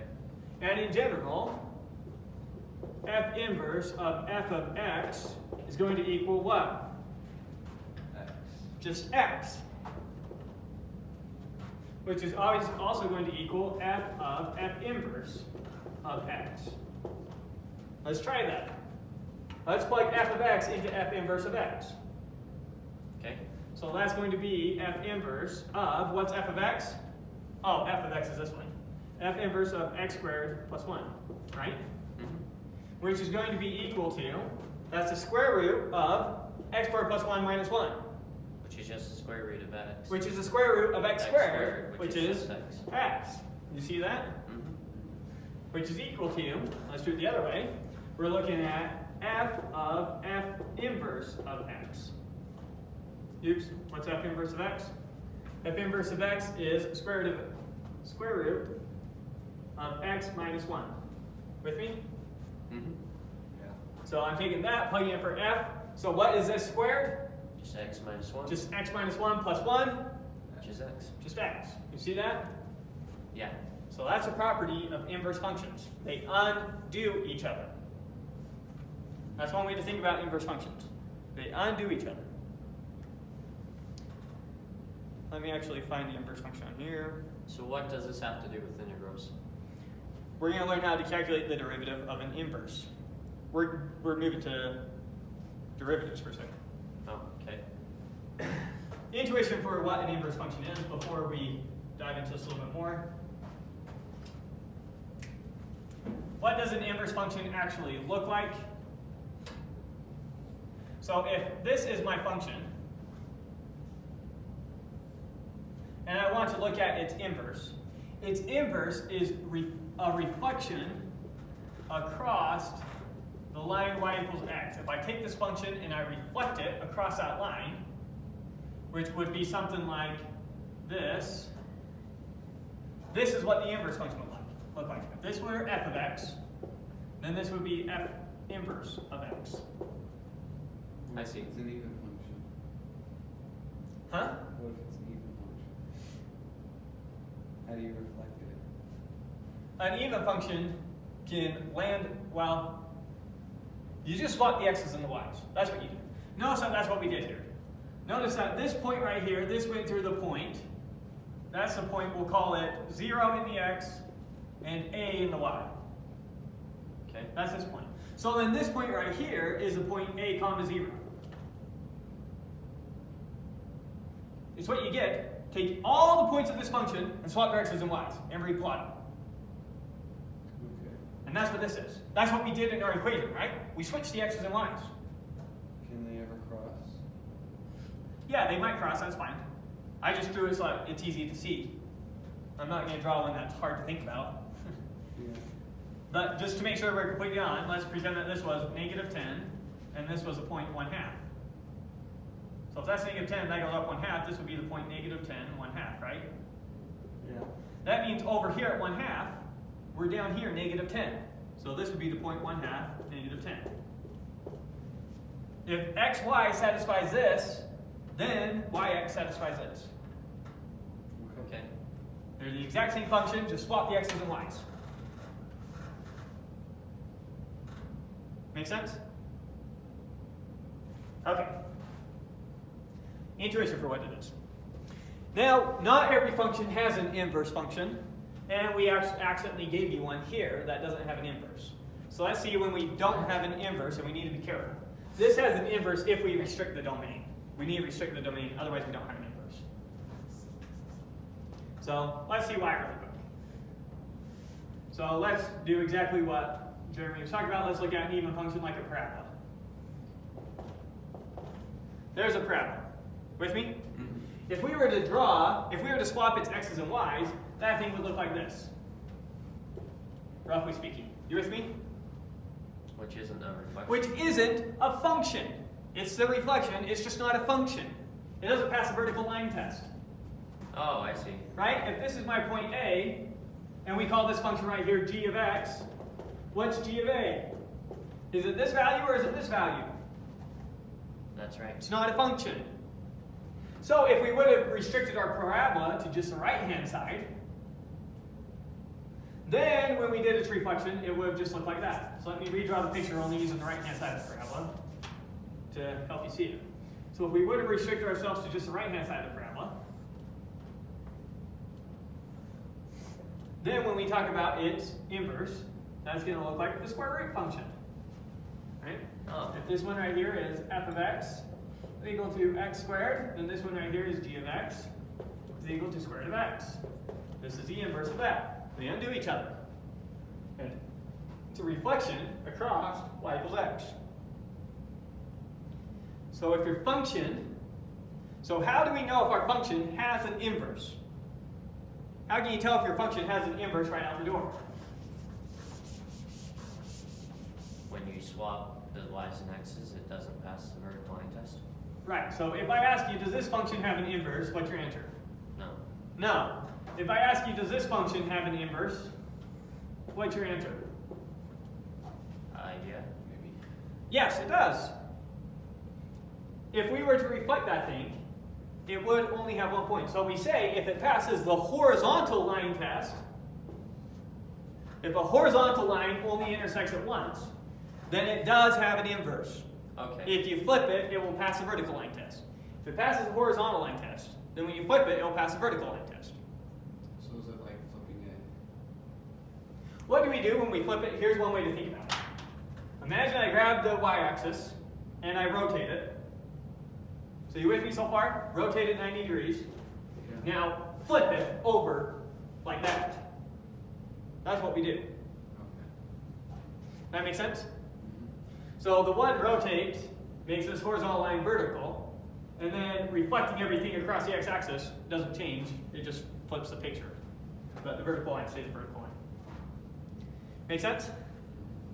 Okay. So if it passes the horizontal line test, if it doesn't intersect at more than one point, we say the function is 1 to 1. 1 to 1. Yep. Yes. That's if it what? If it passes the horizontal line test. This function is not 1 to 1. This function is 1 to 1. 1 to 1 functions you can take the inverse of. If it's not 1 to 1, you can't take its inverse. If it is 1 to 1, you can. Yeah, that makes Make sense. sense? And this is 1TL1. 1 to 1.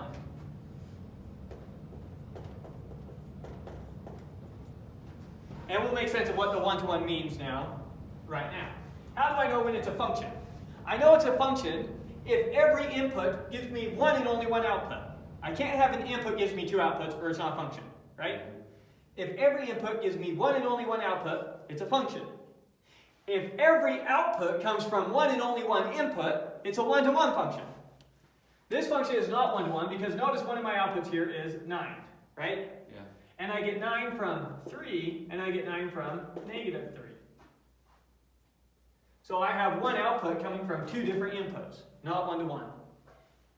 So it's a function if every input goes to one and only one output.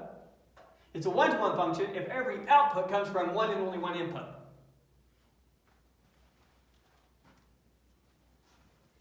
So here's how we write that in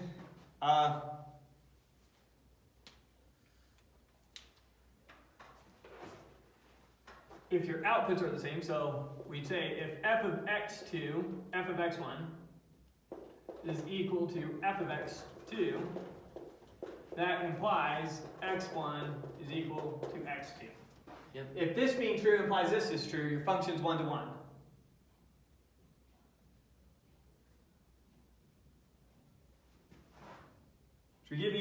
Let's give you an example of each really quick, seeing this in action so you can see how this says what I say it says.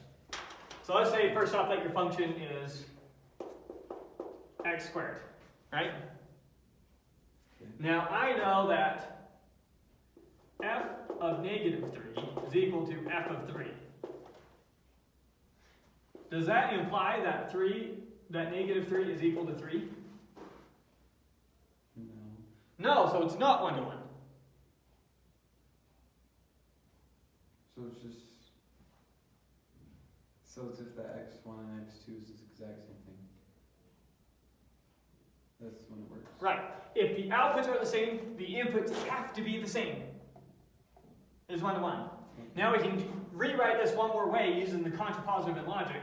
This is logically equivalent to if x1 is not equal to x2, then that guarantees us that f of x1 is not equal to f of x2. That's another way to think about it. Okay. Says the exact same thing.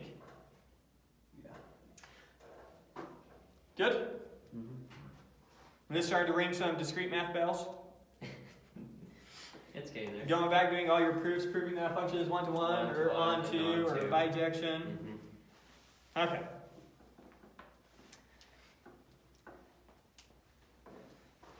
Okay, one more way to think about this function.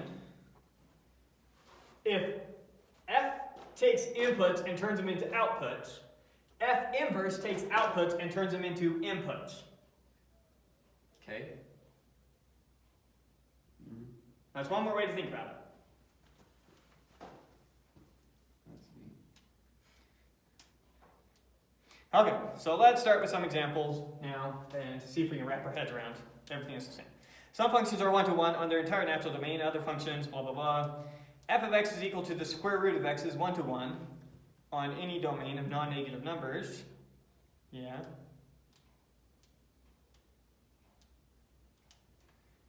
Okay, that's just identifying one-to-one, not one-to-one. You don't need that. I don't think you need that either. You already saw that. And we already talked about that. Yeah, we wrote that. Okay, so our first concrete example. So find the inverse of y equals 1/2 x plus 1 expressed as a function of x. Okay, so I have y is equal to 1/2 x plus 1. And I am looking for the inverse of that. Okay. Okay, so there's y. How do we do it? Swap the x's and y's. So x is equal to 1/2 y plus 1. Okay. So, subtract 1 from both sides and multiply both sides by 2. So 2x minus 1 is equal to y. Mm-hmm. There's our inverse. Y equal to 2x minus 2. So they said y equal to x minus 2. That is the inverse of that. Okay. Y minus 2. Oh, I see. Okay. Yeah.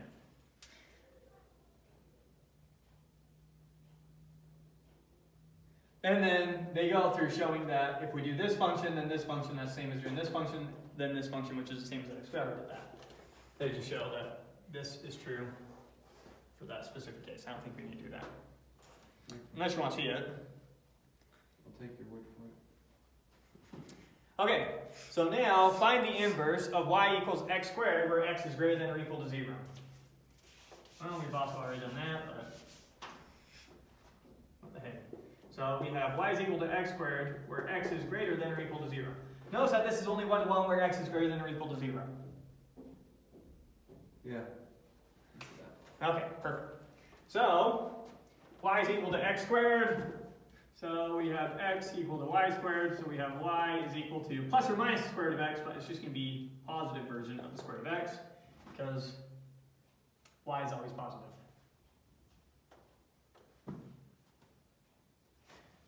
Good? Mm-hmm. Let me note one more thing. When you do these inverses, with the square root function is a good one to do it with. So when I look at y squared, and we'll look at it from 1 to 2.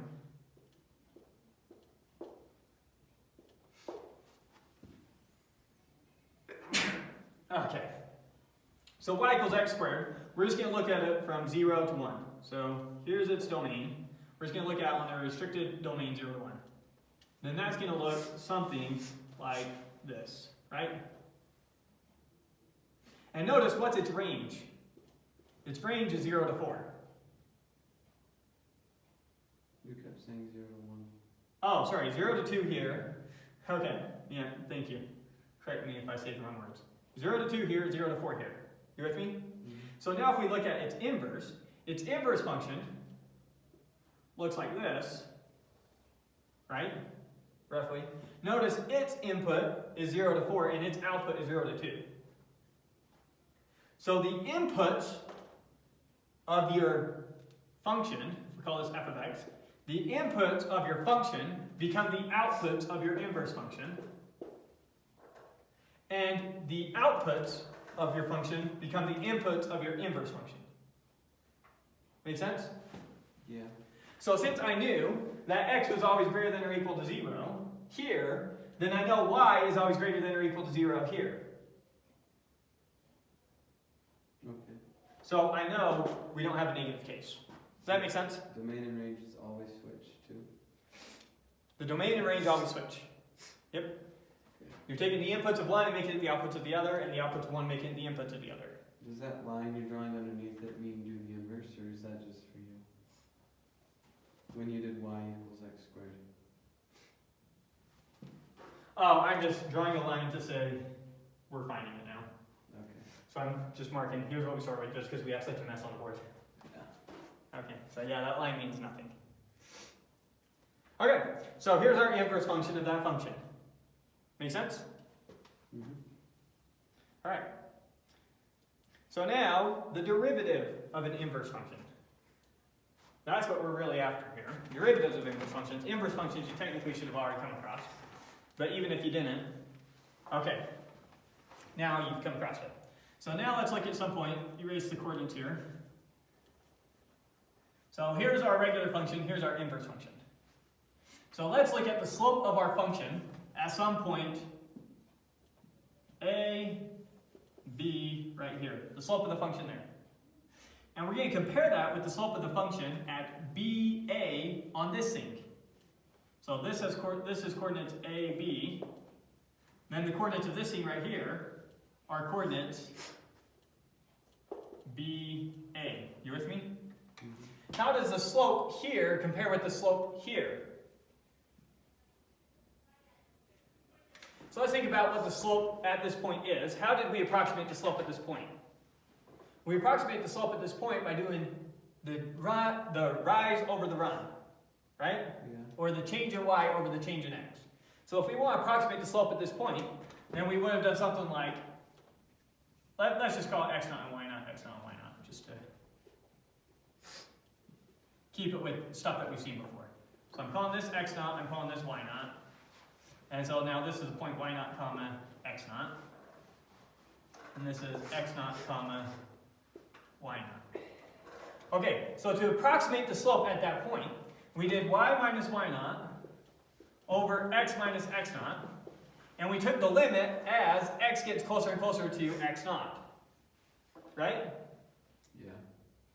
Well, if we look at the point down here now, this is flipping the x's and the y's. So the slope at this point is going to be roughly approximated by x minus x naught over y minus y naught of our initial function. Run over rise. Run over rise. So it's going to have a reciprocal slope. If we think that this slope is really, really shallow, if this has a slope of like 1/3, we expect this to have a slope of like 3. Make sense? Yeah. That's intuitively what we expect. If this right here has a slope of 4, we expect this right here to have a slope of 1/4. Okay. That's what we expect in general. So now, let's calculate this.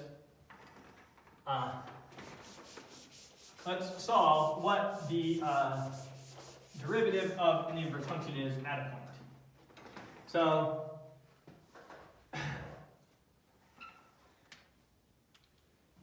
how do I want to say this? Okay, so I'm going to say that y is equal to some function f of x. And we're going to assume that it's differentiable and that it's continuous on the interval that we're talking about. Okay. So y equals some function f of x. So x is equal to f inverse of y. Mm-hmm. You with me? Y is equal to f of x. If I plug in f of x right there, f inverse undoes f of x, just spits out x. Good? Mm-hmm. And so at a particular point x naught, I know y naught is equal to f at x naught.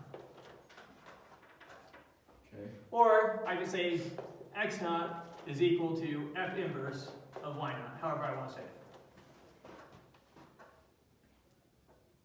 You with me so far? Mm-hmm. So now, what are we trying to figure out? We're trying to figure out the derivative of the inverse function at a point. Now let me just know, if you already know how to take the derivative of the inverse function, you can just do that. But sometimes you're going to have functions, and you're going to say, I'm not quite sure how to take the derivative of its inverse, and so this is going to be a workaround. So you can still solve the problems the way that you've solved it before, right? Just take the, okay. Right? If I know that y equals x squared, and I ask you to find me what's the slope of its inverse function at 2, you know how to really quick find the inverse, and then just find the inverse, calculate the derivative, plug in 2, and that's easy for you to do. Yeah. So you can still do that. There's nothing wrong with that. It's just sometimes you won't be able to do that. And in situations like that, we're going to need inverse functions. We're going to need to know how to calculate the inverse with just a formula. Okay. So you'll know sometimes you go to get stuck, that's when you need the formula. Okay, so let's calculate what it is in general. So what am I looking for? I'm looking for the derivative of this function at some point y naught. Remember, for our output, or for our inverse functions, we plug in outputs, right? So what is the derivative of this function at the point y naught? And we're going to go back to our definition of a derivative. What's the definition of a derivative?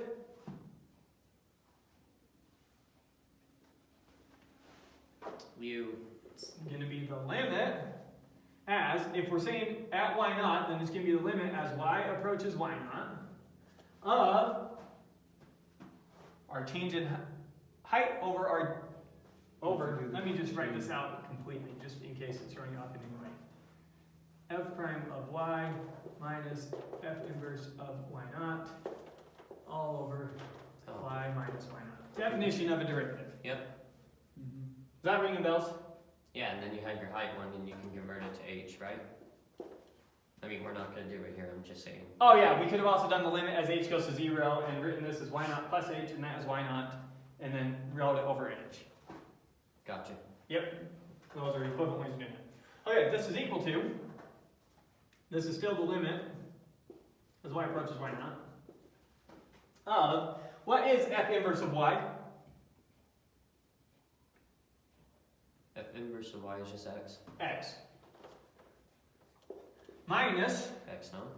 x naught over, Y minus Y naught. what's another way we could write that? F of x. F of x minus F of x naught. f of x naught. With me so far? Yeah. Okay, now I'm going to do a little bit of algebra that seems like it confuses some students, so let me show it to the side really quick. If I have 1/2, that is, let's not do 1/2 because we have numbers here. If I have 2/4, that is the same thing as 1 over 4 over 2. I can flip the reciprocal and put it in the denominator, it doesn't change anything. Or, another way to think about it is, I divide top and bottom by 2.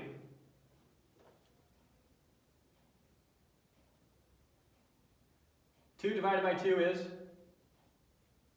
1. 4 divided by 2 is? Yeah, but 4 over 2. isn't 1 over 4 over 2 just 2 times 4 over 1? I don't know what you just said. This is valid. 2/4 is the same thing as 1/2. I'm saying on your right side, doesn't that equal just 1 over 8? No, this equals 1 over 2. Oh, because you're simplifying.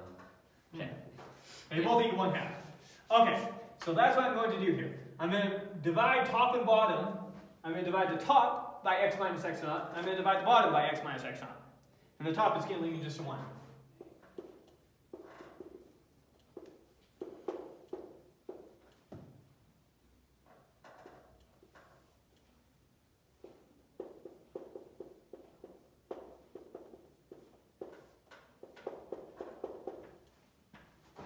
You follow that? Yeah.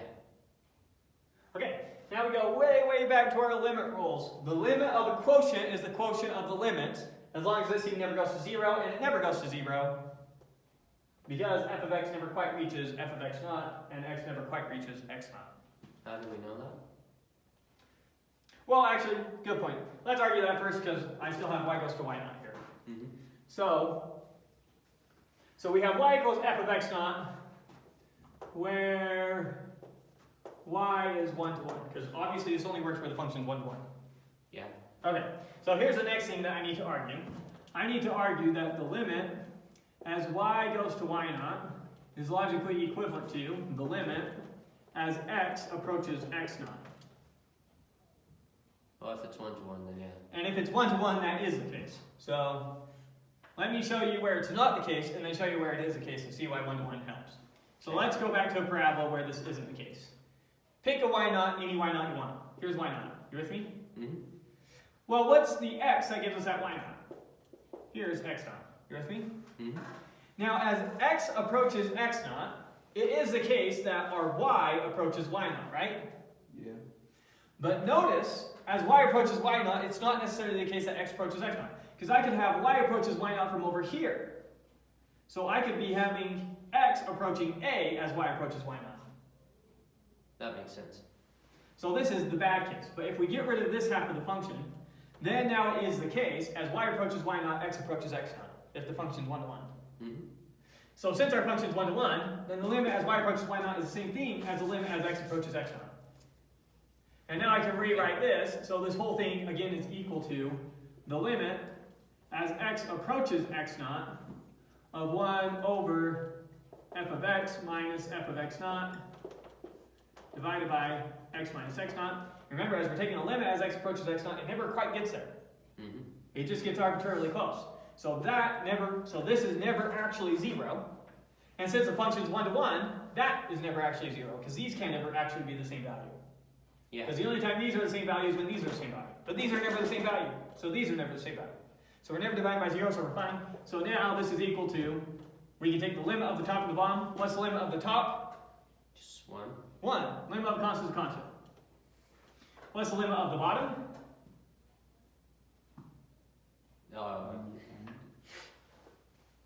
That's just f prime of x naught. What do you mean? How'd you do that? That's a definition. What is f prime of x naught? I don't know how else to say it. F prime of x naught, by definition, is equal to the limit as x approaches x naught of f of x minus f of x naught over x minus x naught. That's its definition. Oh, it's not. Sorry, I thought you said. I can't Oh, see. not inverse. Prime. Yeah, prime. Not inverse. Okay. Prime. There Good. we go. We're talking about derivative. Yeah. Okay, so there's our proof. So what does this tell me? This tells me that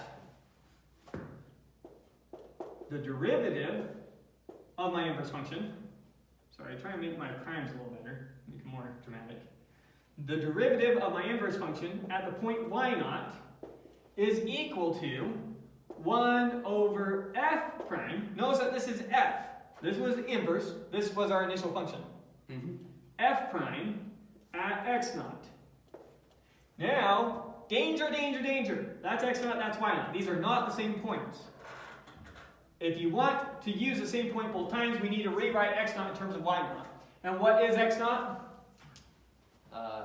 F inverse of y naught. 1 over f prime of f inverse of y naught. So if you want to use the same point here and here, you gotta use this equation. Just rewrite it. If you're just using a pair of points, and so you already know what your x naught is, you can use this equation. Gotcha. Okay, so let's crank through some examples. Okay.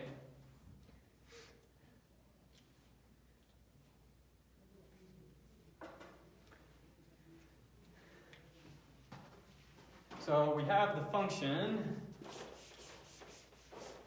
Don't let me forget to email you guys a new syllabus. So if I forget to do that and you go to do your homework and you're like, what problems do we have? Text me. Just shoot your text. Okay. Yeah. So I'll send you the email.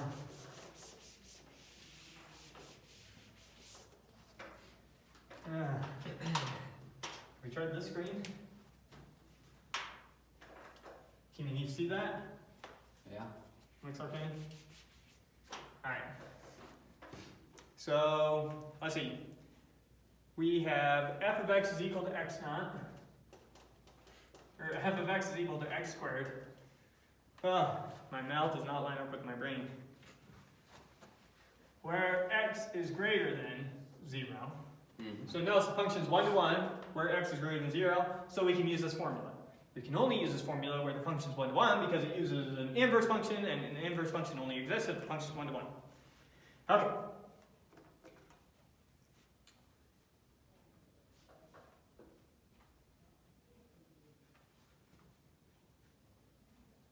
What is this?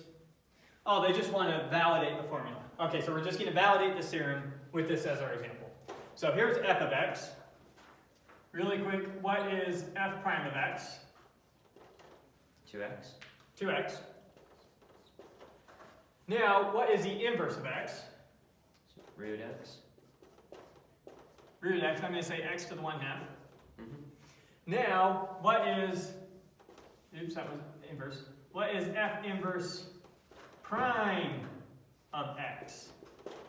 That is getting harder and harder to see, isn't it? Let's drive the choices now. What's the derivative of this? X to the negative 1/2 over 2. 1/2 x to the minus 1/2. That works. Yeah, same thing. Which is the same thing as 1 over 2 square root of x. Yeah.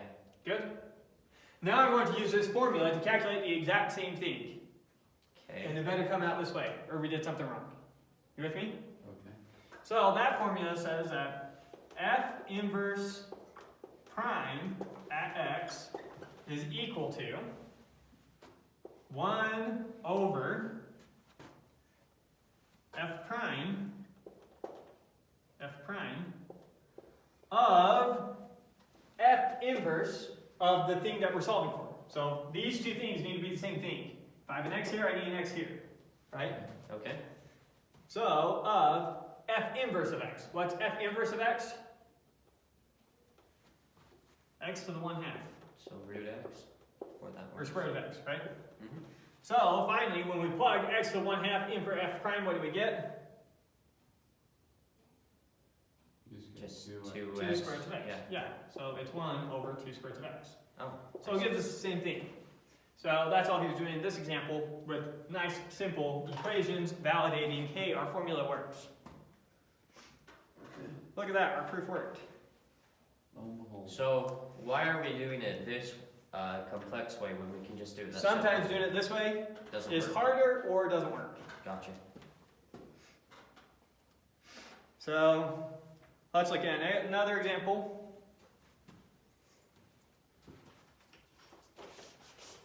Blue.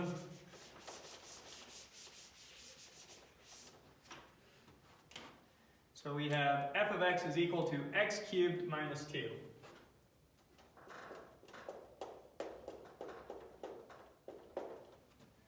For x greater than 0. That function is 1 to 1, so I don't know why it matters. X is greater than 0, but that's what they give us. Now, what am I looking for? They're telling me to find f inverse prime at 6. Okay. At x equal to 6 equal to f of 2.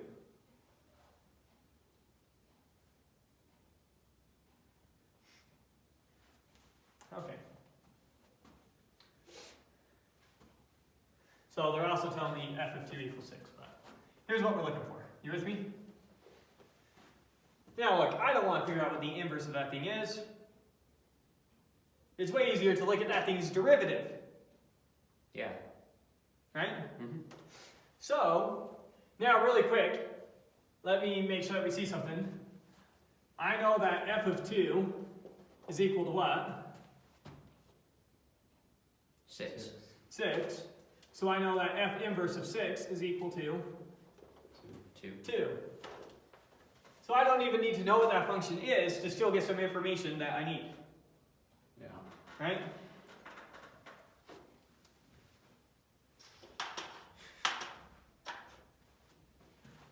Okay, so now using our formula, we know that this is 1 over f prime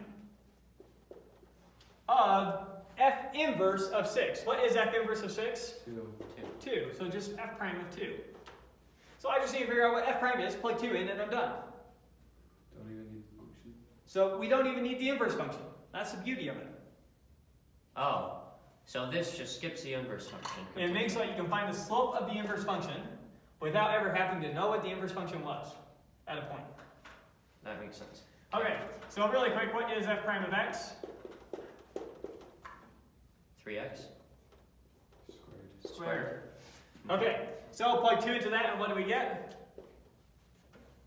12. 1 over 12. 1 over 12, yeah. 1 over 12. Okay. You with me? Mm-hmm.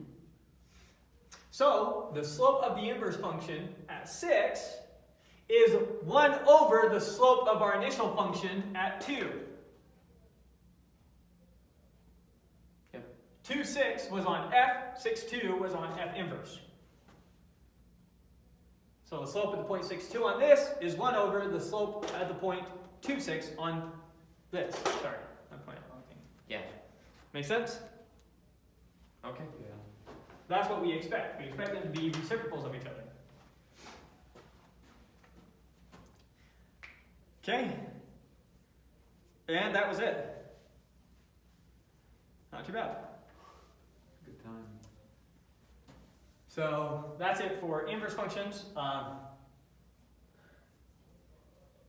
Just to help me prepare for next week, let me ask you guys a couple questions about where you are with logs. With logs, A logarithm. we skipped that completely in my algebra course. You skipped logarithms? It was COVID year, so our year got cut in half. So? Oh my, wow. So that's where I'm at. Have you done logarithms before? Yeah. You've done logarithms. Just need to remind me. Okay, so if I say that y is equal to a to the x. Okay. A to the x is equal to y. This is logically equivalent to log base a of y equals x. Log is the inverse function of exponentials. Oh. Really? They undo each other. Yes. That's cool. Let's look at a quick example. Just one marker for the love. So let's look at a concrete example. Let's say that y is equal to 2 to the x, exponential function. Mm-hmm. We're saying that this is logically equivalent to log base 2 of y is equal to x. You with me? Yeah. You What know, exactly does a log do? it gives you the exponent. It gives you the exponent. Look, Okay. y equals a to the x, the log spits out x, which was the exponent. I see. A to the x spits out the product. Log eats a product and spits out an exponent. Exponential takes an exponent, spits out product. Log takes a product and spits out the exponential. I see. Okay, so let's do a quick example. Let's look at log base 2. So this is the same thing as f of x, right? We say that's f of x and this is f inverse of x. Or f inverse of y. Y is what we're plugging in here. You with me? Mm-hmm. F inverse of y. And green, where is that? So, if we look at f inverse of f of x, let's pick an actual number, 2. No, let's do a higher number. Let's do 3.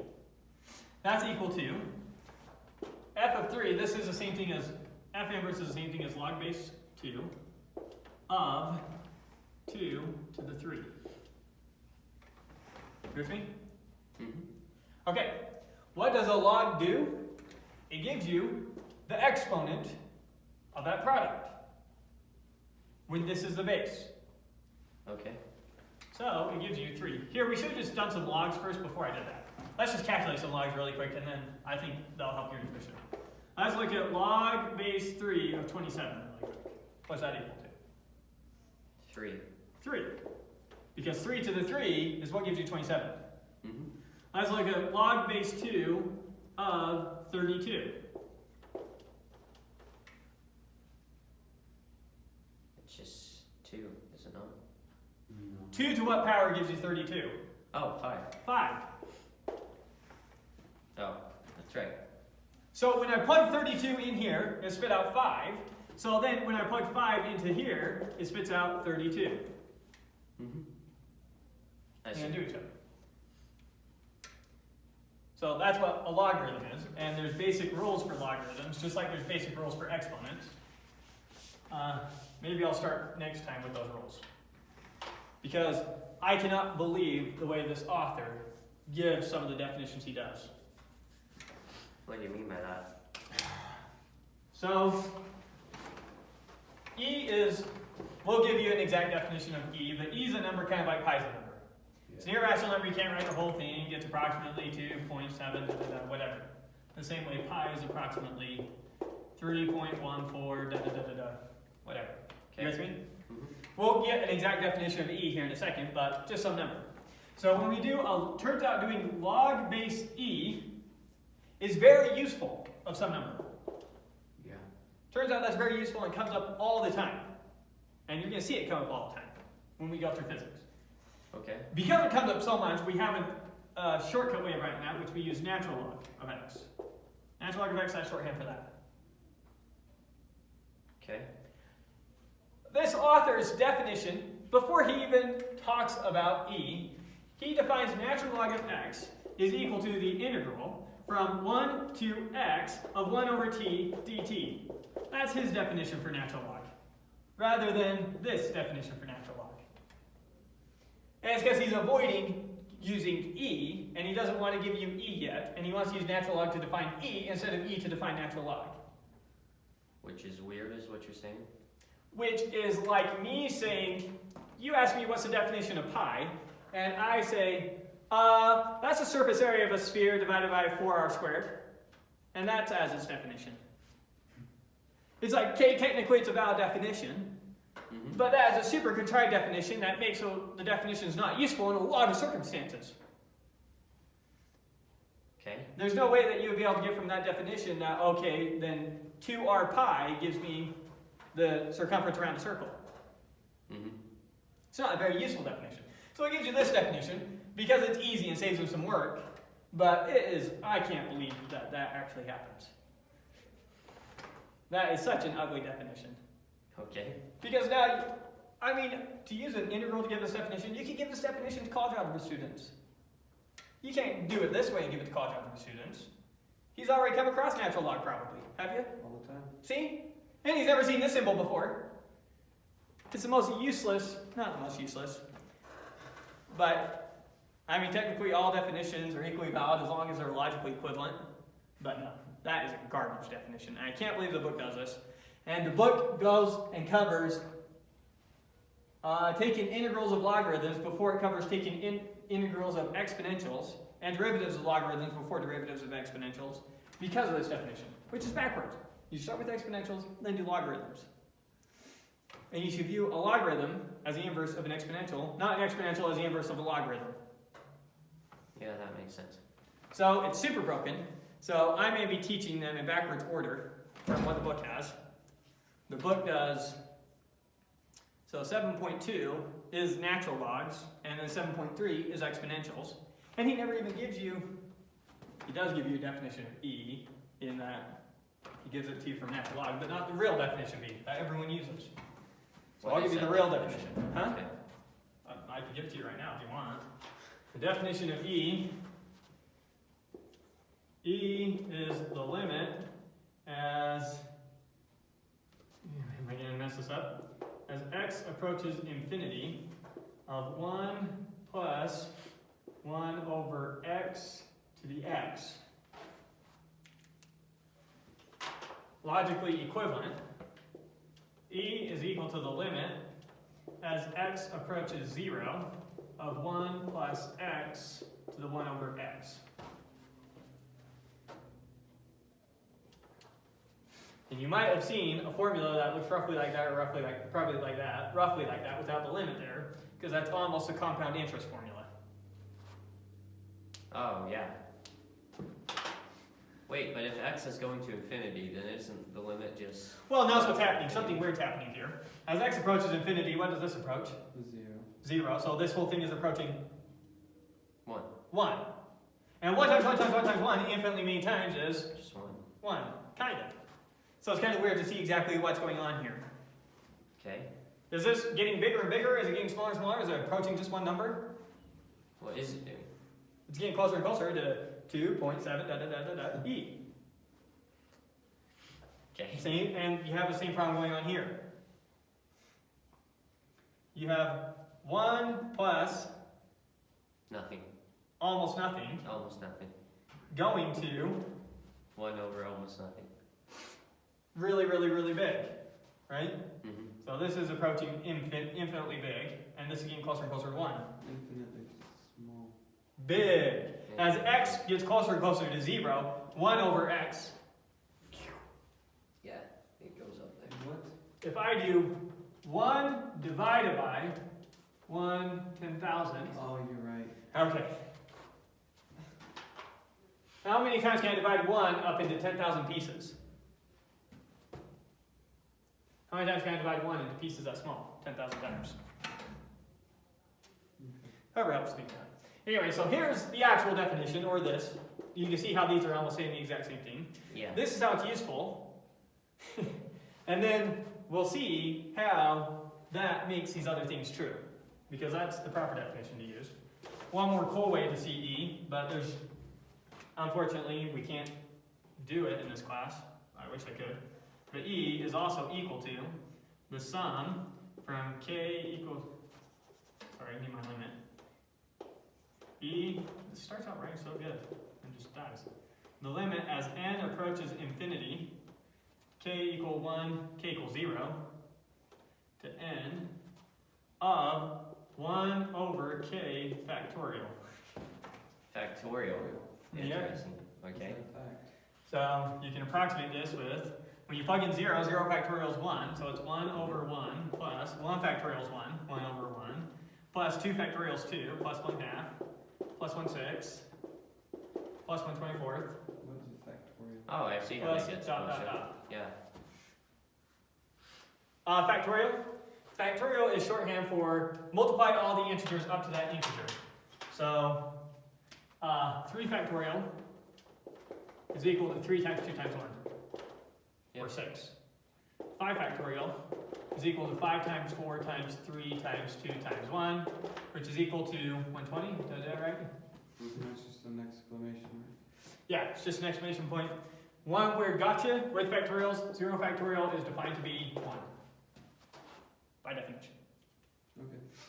So the 0 factorial gives you a 1, 1 factorial gives you 1, 2 factorial gives you 2, 3 factorial gives you 6, 4 factorial gives you 24, etc. Infinite sum of all those, and that also gives you E. So here's a quick way to approximate it, as good as you want. How many decimal places do you care about? You know it's 2, 2 and a half, add a 6 to that, add a 24 to that, add a 120 to that, and you can get as good approximation as you want. But this follows from this definition. So this doesn't have to be a definition. If you take this as a definition, you can show this. It's not super hard, it's just not material we're covering. You'll get that when you take Do your we just want to do calculus. 2.3 before 2.2? I mean, 7.2 and 7.3. I'm saying next week, don't you want to just do 7.3 before that though? So next week I'm going to cover 7.3, then 7.2, then 7.4. Gotcha. So I'm going to cover it in word order. I'm going to start with the definition of E and derive stuff that's not even in the book. So we'll just be doing the book's examples, but all my derivations will be different from anything in the book. Okay. None of this needs to be in lecture. We're done with lecture material. Now we can actually start looking at any homework